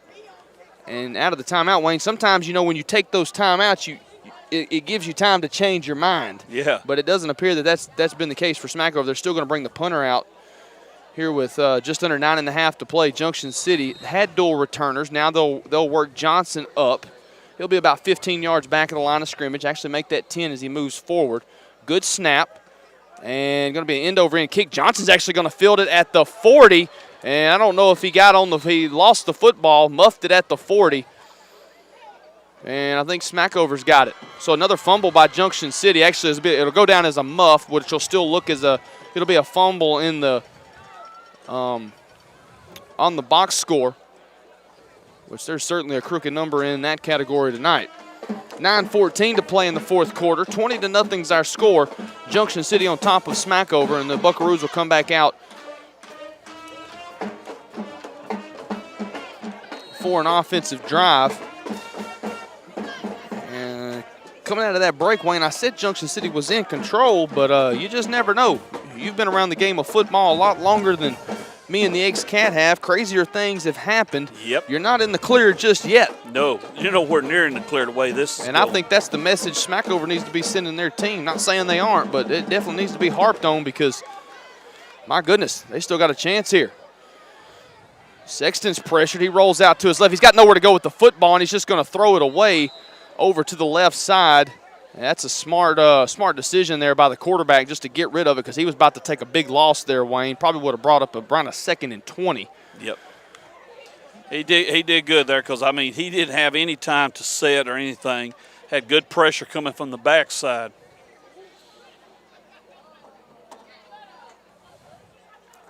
Second down and 10 after the incompletion. Clock stops with 9:03 to play in the fourth quarter.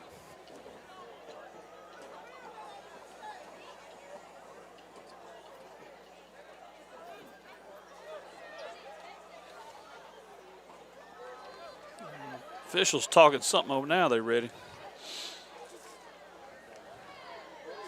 Two receivers set to the bottom of the formation. They're going to operate out of the middle of the field. High snap going to give to Burgee. He'll work right side. That's going to be a pretty solid gain there, about 5 for Burgee, up to the 45-yard line.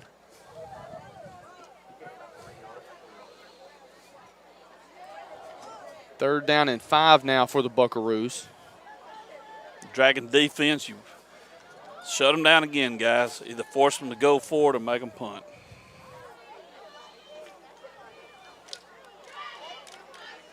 Just a reminder to everybody, next week, Lake Village comes to town, Wall of Honor night.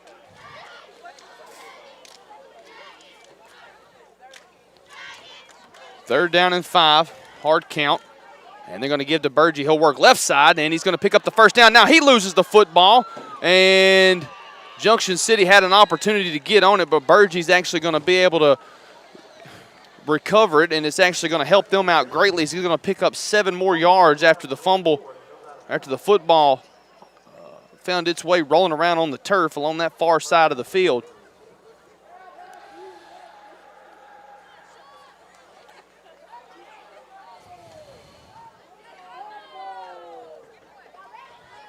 Tell you what, Wayne, if you were to take every football that both of these teams have, dump them on the field all at one time around the same spot, I still don't think you'd see as many footballs as we've actually seen on the turf tonight during the game action.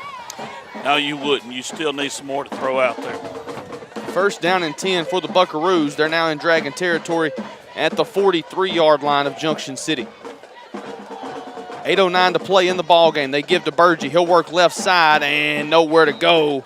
That's Kevin Newberry in on the stop. Davis also around the football.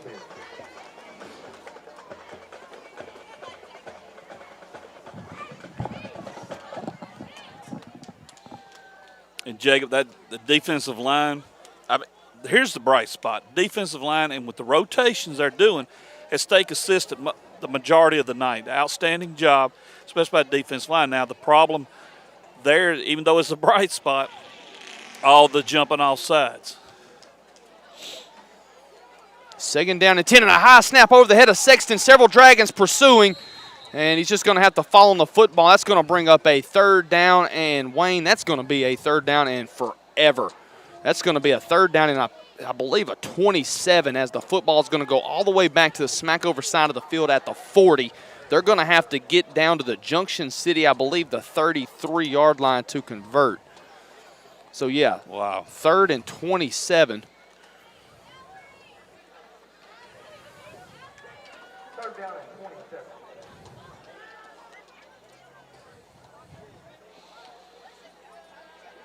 Game like this, if a coach had any hair on his head, he'd Oh, pull it my all goodness.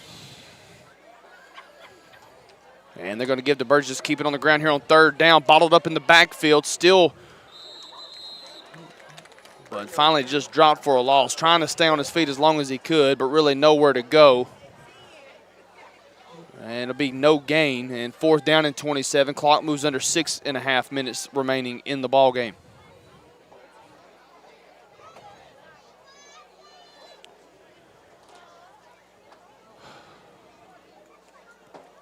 I believe a final score in the Hootens.com Class 2A Game of the Week. I believe that was the top-ranked Eagles of Des Arc falling to McCrory. 34-28, I believe, or 26, 34-26. So an 8-point win for McCrory. Wayne, those are those, I think that's the one you can classify in the old game notes as a potentially a program-building win. Absolutely. Right there.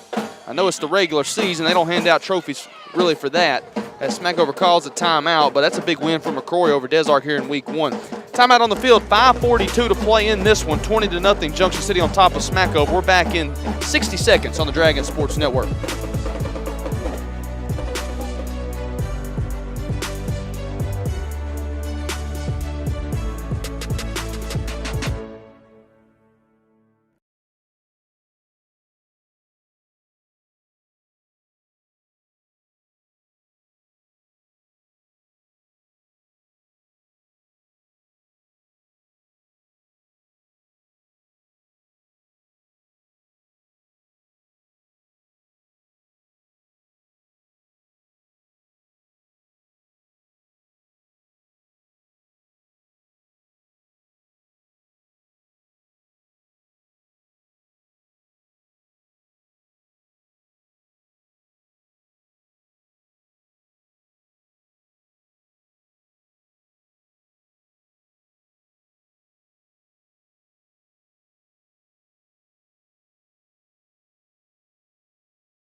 Welcome back to the Border Town. 5:42 is what the game clock reads.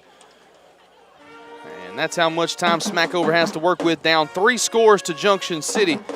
And if you're a Buckaroo fan, you're probably just over there thankful that this one's not completely out of hand, because it very well could be up in the 40s, maybe even the 50s, Wayne, and that's really no exaggeration.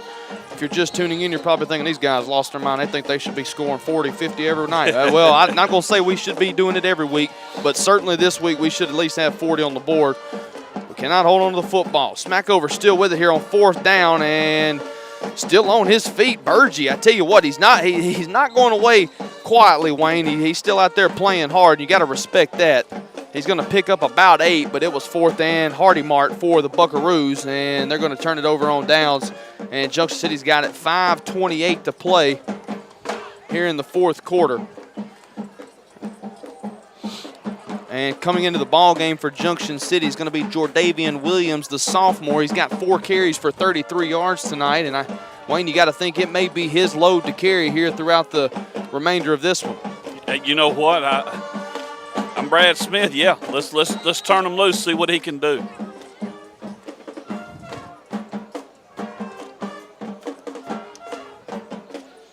First down and 10 for Junction City from the 43-yard line of Smackover. Pistol formation. And they're going to give to Jordavian. He's going to bounce it out right side. Shifty little move out there on the edge, and he's going to move down inside the 35-yard line. His 5th carry of the night. And Wayne, I believe that's going to be 8 yards for the sophomore. And he's up to 41 yards. Yeah, I tell you what. He's got over 8 yards of carry here in his somewhat we could say a debut, because I do not remember, correct me if I'm wrong, do not remember him seeing the field last week. I do not. At least from a running back standpoint. So the first carries of his young career, he's making the most of an opportunity. Under 4.5 to play. 2nd down and 2 for Junction City. And they're going to give back to Williams. He's met in the backfield and wrapped up for a loss. Actually, they're going to say no gain, so back to the line of scrimmage. Third, actually, they're going to move it back, so they're going to move him back to around the 35. So 3rd and 3 now for Junction City. Watching him run, Jacob, he's of course a little bit shorter. He reminds me of J.J. Easter, except he's got the speed, he's got that burst. J.J. was kind of a shift and move, and he'd find his spot. J.J. hits you too now. Oh yeah, in a heartbeat.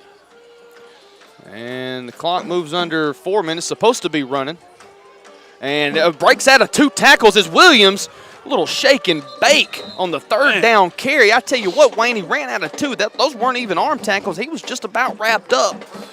And the little fella was able to keep it moving, and we're going to have penalties on the field after the flag. That's going to be on Smackover, as the umpire he's definitely letting a buckaroo know about it. That shake and bake right there will fry many a chicken, Jacob, I tell you. I like what I saw there. Don't sound bad right now. No, it don't.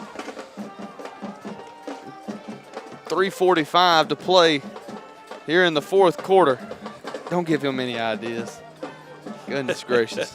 20-0 is our score. What were you wanting me to say? He's faster than Fast Fanny at the social club on a Saturday night.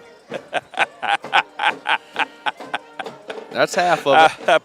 Folks, I'll apologize, y'all up front. We had a good laugh before the game, and one of these, I guess you call them double dog dares. I still got to fit one more in.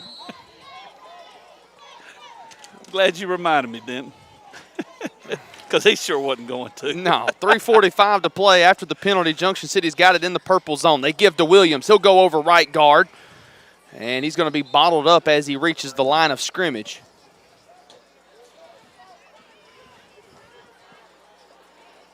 And that's going to be a gain of, actually, I said line of scrimmage. Actually going to pick up, we call it about 3, Wayne, and bring up a 2nd down and 7. If Williams can keep progressing, you get another weapon. How great could that be?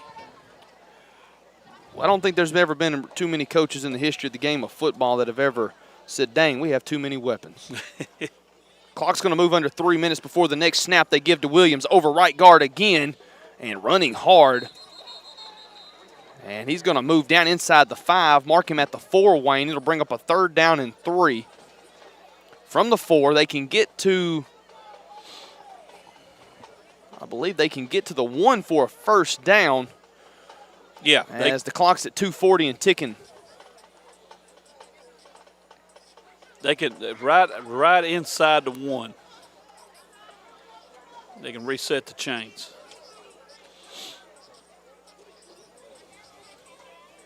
Or I say reset them, they can drop them down.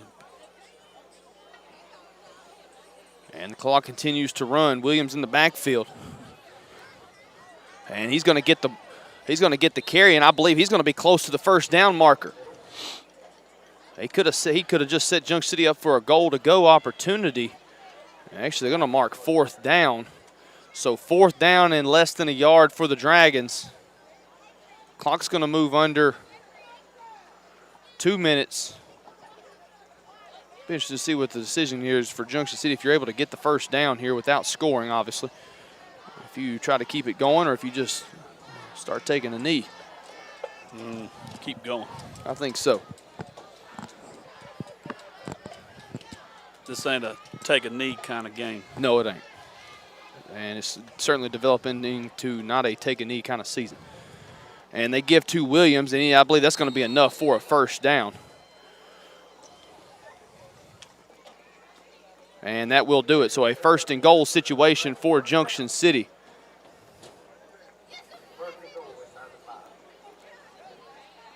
So 1st and goal for the Dragons inside the 1 yard line. And the clock keeps stopping randomly throughout the night. We've been at the Muse. We've been at the Muse long enough tonight. I think it's okay to let the clock go ahead and run down.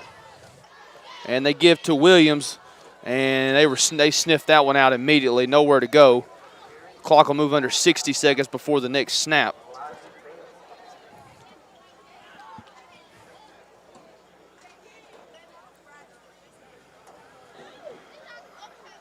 Dragons looking to the sideline. They're going to get a play brought in from Coach Thompson.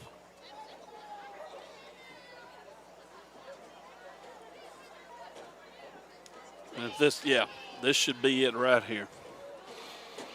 I would think maybe one more play here, and then potentially another one just to. Actually, no, this should be the final play of the game. Yep. And they're going to operate from under center. Just going to take a knee. There you go. And that will do it. 20 seconds remaining, and those seconds are going to tick off here. And Junction City, reeling after a blowout loss to Camden Harmony Grove a week ago, comes back and answers with a 20-0 win over Smackover. In week 1, they moved to 1-1 on the season and will welcome in a Lake Village on Wall of Honor night next Friday night from here in the border town as the 35th season of the Muse rolls on next week. And I tell you what, Wayne, your initial thoughts, I think I probably know what your initial thoughts are, but your initial thoughts here on the 20-0 victory for Junction City over Smackover tonight. Well, I tell you what, Jacob, if you can, ease over and be looking at the stats real quick. Of course, this completes the 45th meeting between these two. Junction City now leads the series 27-18. And a reminder, of course, like Jacob said, Wall of Honor next Friday night. If you can make it out here to the Muse, please come. We're now in the Lanx's post-game show up here in the EDC broadcast booth. And first things first, Jacob, do you have the numbers? Got some numbers for you, Wayne. Start at the top and let them rip. Yeah, 54 plays for the Buckaroos. They managed just 32 yards of total offense, wow. 29 of which came on the ground. So that means they gained 30 yards of offense in the second half via rushing because they had -1 going into the intermission. 26 minutes and 43 seconds is what the Buckaroos had it as far as time of possession. 4 completions and 17 pass attempts. 3 pass yards for both teams. Smackover threw 3 interceptions. All 3 of those found the hands of Corey DeBose. And for Junction City, 47 plays. They tallied up 337 yards of total offense. 44 rushing attempts for 334. So 334 of the 337 came on the ground, Wayne. For Junction City, 5 turnovers. Actually, it's more than that because the system must not count the ones that went out of the back of the end zone. They're going to count them as touchbacks. Actually, it should be 8, I believe. It should be 8. We're going to say 8. But those really are the numbers. That's really where we're at as far as from a team standpoint. You look at some of the individual numbers. Sexton 3 of 10 passing for just 3 yards for Smackover. 3 carries for 25 yards for the top back for the Buckaroos. And DeBose, 1 of 3 for 3 yards. A.J. Ivory had 13 carries for 135 yards. And Key had the lone reception for Junction City. And looking down here defensively, I don't have the defensive numbers just yet.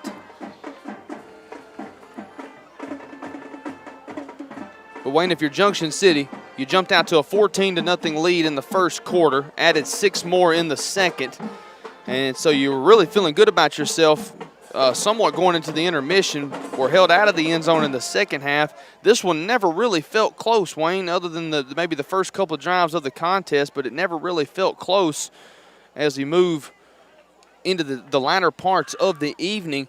But for Junction City, the big blemish, the thing that you haven't been able, I'm not going to speak for you, I haven't been able to swallow the fact that we turned the ball over so much on the ground tonight. This one could have been over a lot sooner than it was, and you could feel the Junction could be feeling a lot better than they do. Now, granted, to win a football game, it's not easy to do. So you'll take the win. You'll take the being able to move into the win column, even your season record at 1-1 with another quality opponent coming in next week. But, man, the way you had to go about doing it, that leaves a bad taste in your mouth. Well, let's start at the top. We won the game. You're 1-1. Like you said, a quality opponent coming next week. But you got to feel good about, hey, we got out there.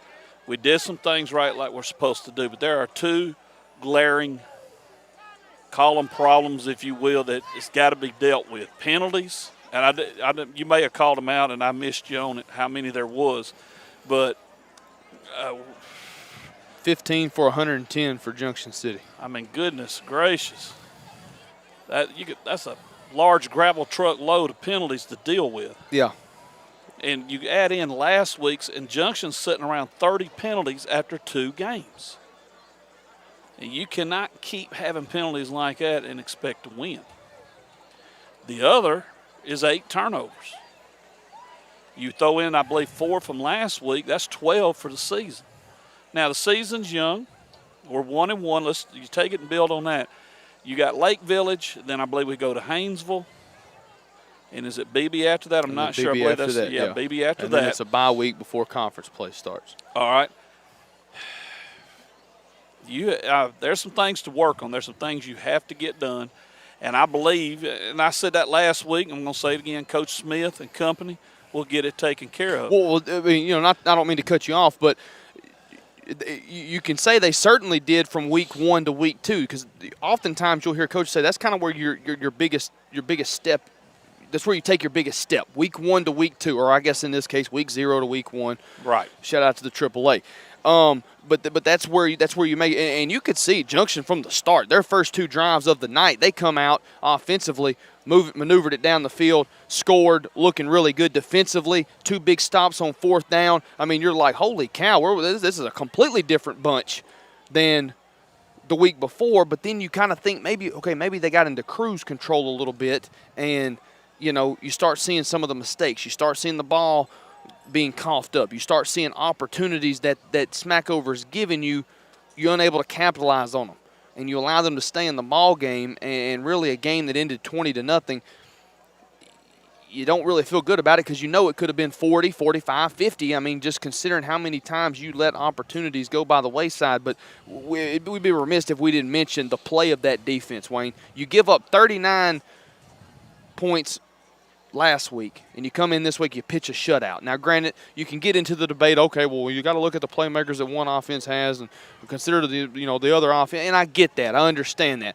But to be able to hold a team to 32 yards of total offense after they scored 26 points and rallied up over 350 yards of offense the week prior, you got to be playing hard, and you really saw some great efforts defensively by Junction City and from a lot of different areas. Norman, Estrada, Newberry, Davis, Roland. DeBose had 3 interceptions. Key was out there on a couple of different coverage breakups. I mean, so you're getting it from all over on that defense, pursuing the football, tackling well, open field tackle. Saw Johnson come in from a safety position a couple times and knock a couple of guys down in open field. So defensively, I think that's really where you're going to go. You're going to look and say, man, a week ago we struggled defensively, allowed 39 points and a bunch of big plays.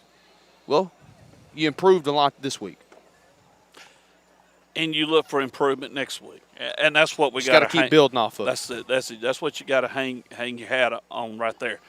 Let's start building. You got some players that have got to get their self-focused, and that's what it looks like from here. The turnovers, unacceptable. A couple of them especially. The 3 in the end zone. Yeah. I mean, that hurts. Even the bouncer at the social club, Festus, knows you got to do better on toting the ball and holding on to it. Yeah, post-game show, though. Yeah, I know. You're not going to let me have that one, but that's all right. Nonetheless, it's a win for the Dragons. You take it, you move on. They're 1-1 on the season. Next week, Wall of Honor. Lake Village comes to town. And then, like we said, we talked about some of the other games. One that really people are already looking at, but let's don't look past Lake Village, but they are, is Haynesville. And let's face it, that's going to be the next big test. Lake Village is going to be tough in itself. But how do you really stack up against an elite? Haynesville's one of those. I know they had North Webster tonight. I don't know how it went. But you can expect plenty out of David Franklin and company. Oh, there's no doubt about it. And I think it comes down to the fact that, yeah, you're looking at that Haynesville game. Okay, how are we going to stack up? How are we going to stack up? Because that's a bunch. That's a program that has become a measuring stick. Yes, how do sir. you do Yes, against sir. Haynesville? And I'd like to think that Junction City is a measuring stick for programs. We got Junction. How do you do against Junction? How'd you do against Junction? I think we've earned that. But it's one of those things where you can't overlook next week because you just said it. It's an opportunity to build off of this week. And in order to be successful against Haynesville, you've got to build off of next week. And so it's going to be it's exciting. It's exciting to see because Junction City, obviously, there's that room for improvement. It'll be interesting to see the Dragons come out and compete next week against Lake Village. Any more final thoughts, or are you good? My final thoughts, same thing Jacob said. You keep building, you keep moving on. Final score tonight from the Muse. Junction City 20, Smackover nothing. The Dragons, as I said, 27-18 in this series now, leading it. The 45th meeting between these Union County rivals. Next Friday night, we're back here at the Muse with Lake Village. Get ready. It's Wall of Honor night and a special night in the Junction City football program. If you can make it out here, folks, come on out. We'd love to see you. For Denton Ashcraft, our producer, for the boss back at headquarters and corporate, Melissa Pumphrey, thank you for all you do for us. For Jacob Pumphrey, I'm Wayne Pumphrey. Y'all have a great and wonderful Labor Day weekend. We'll see you next Friday night.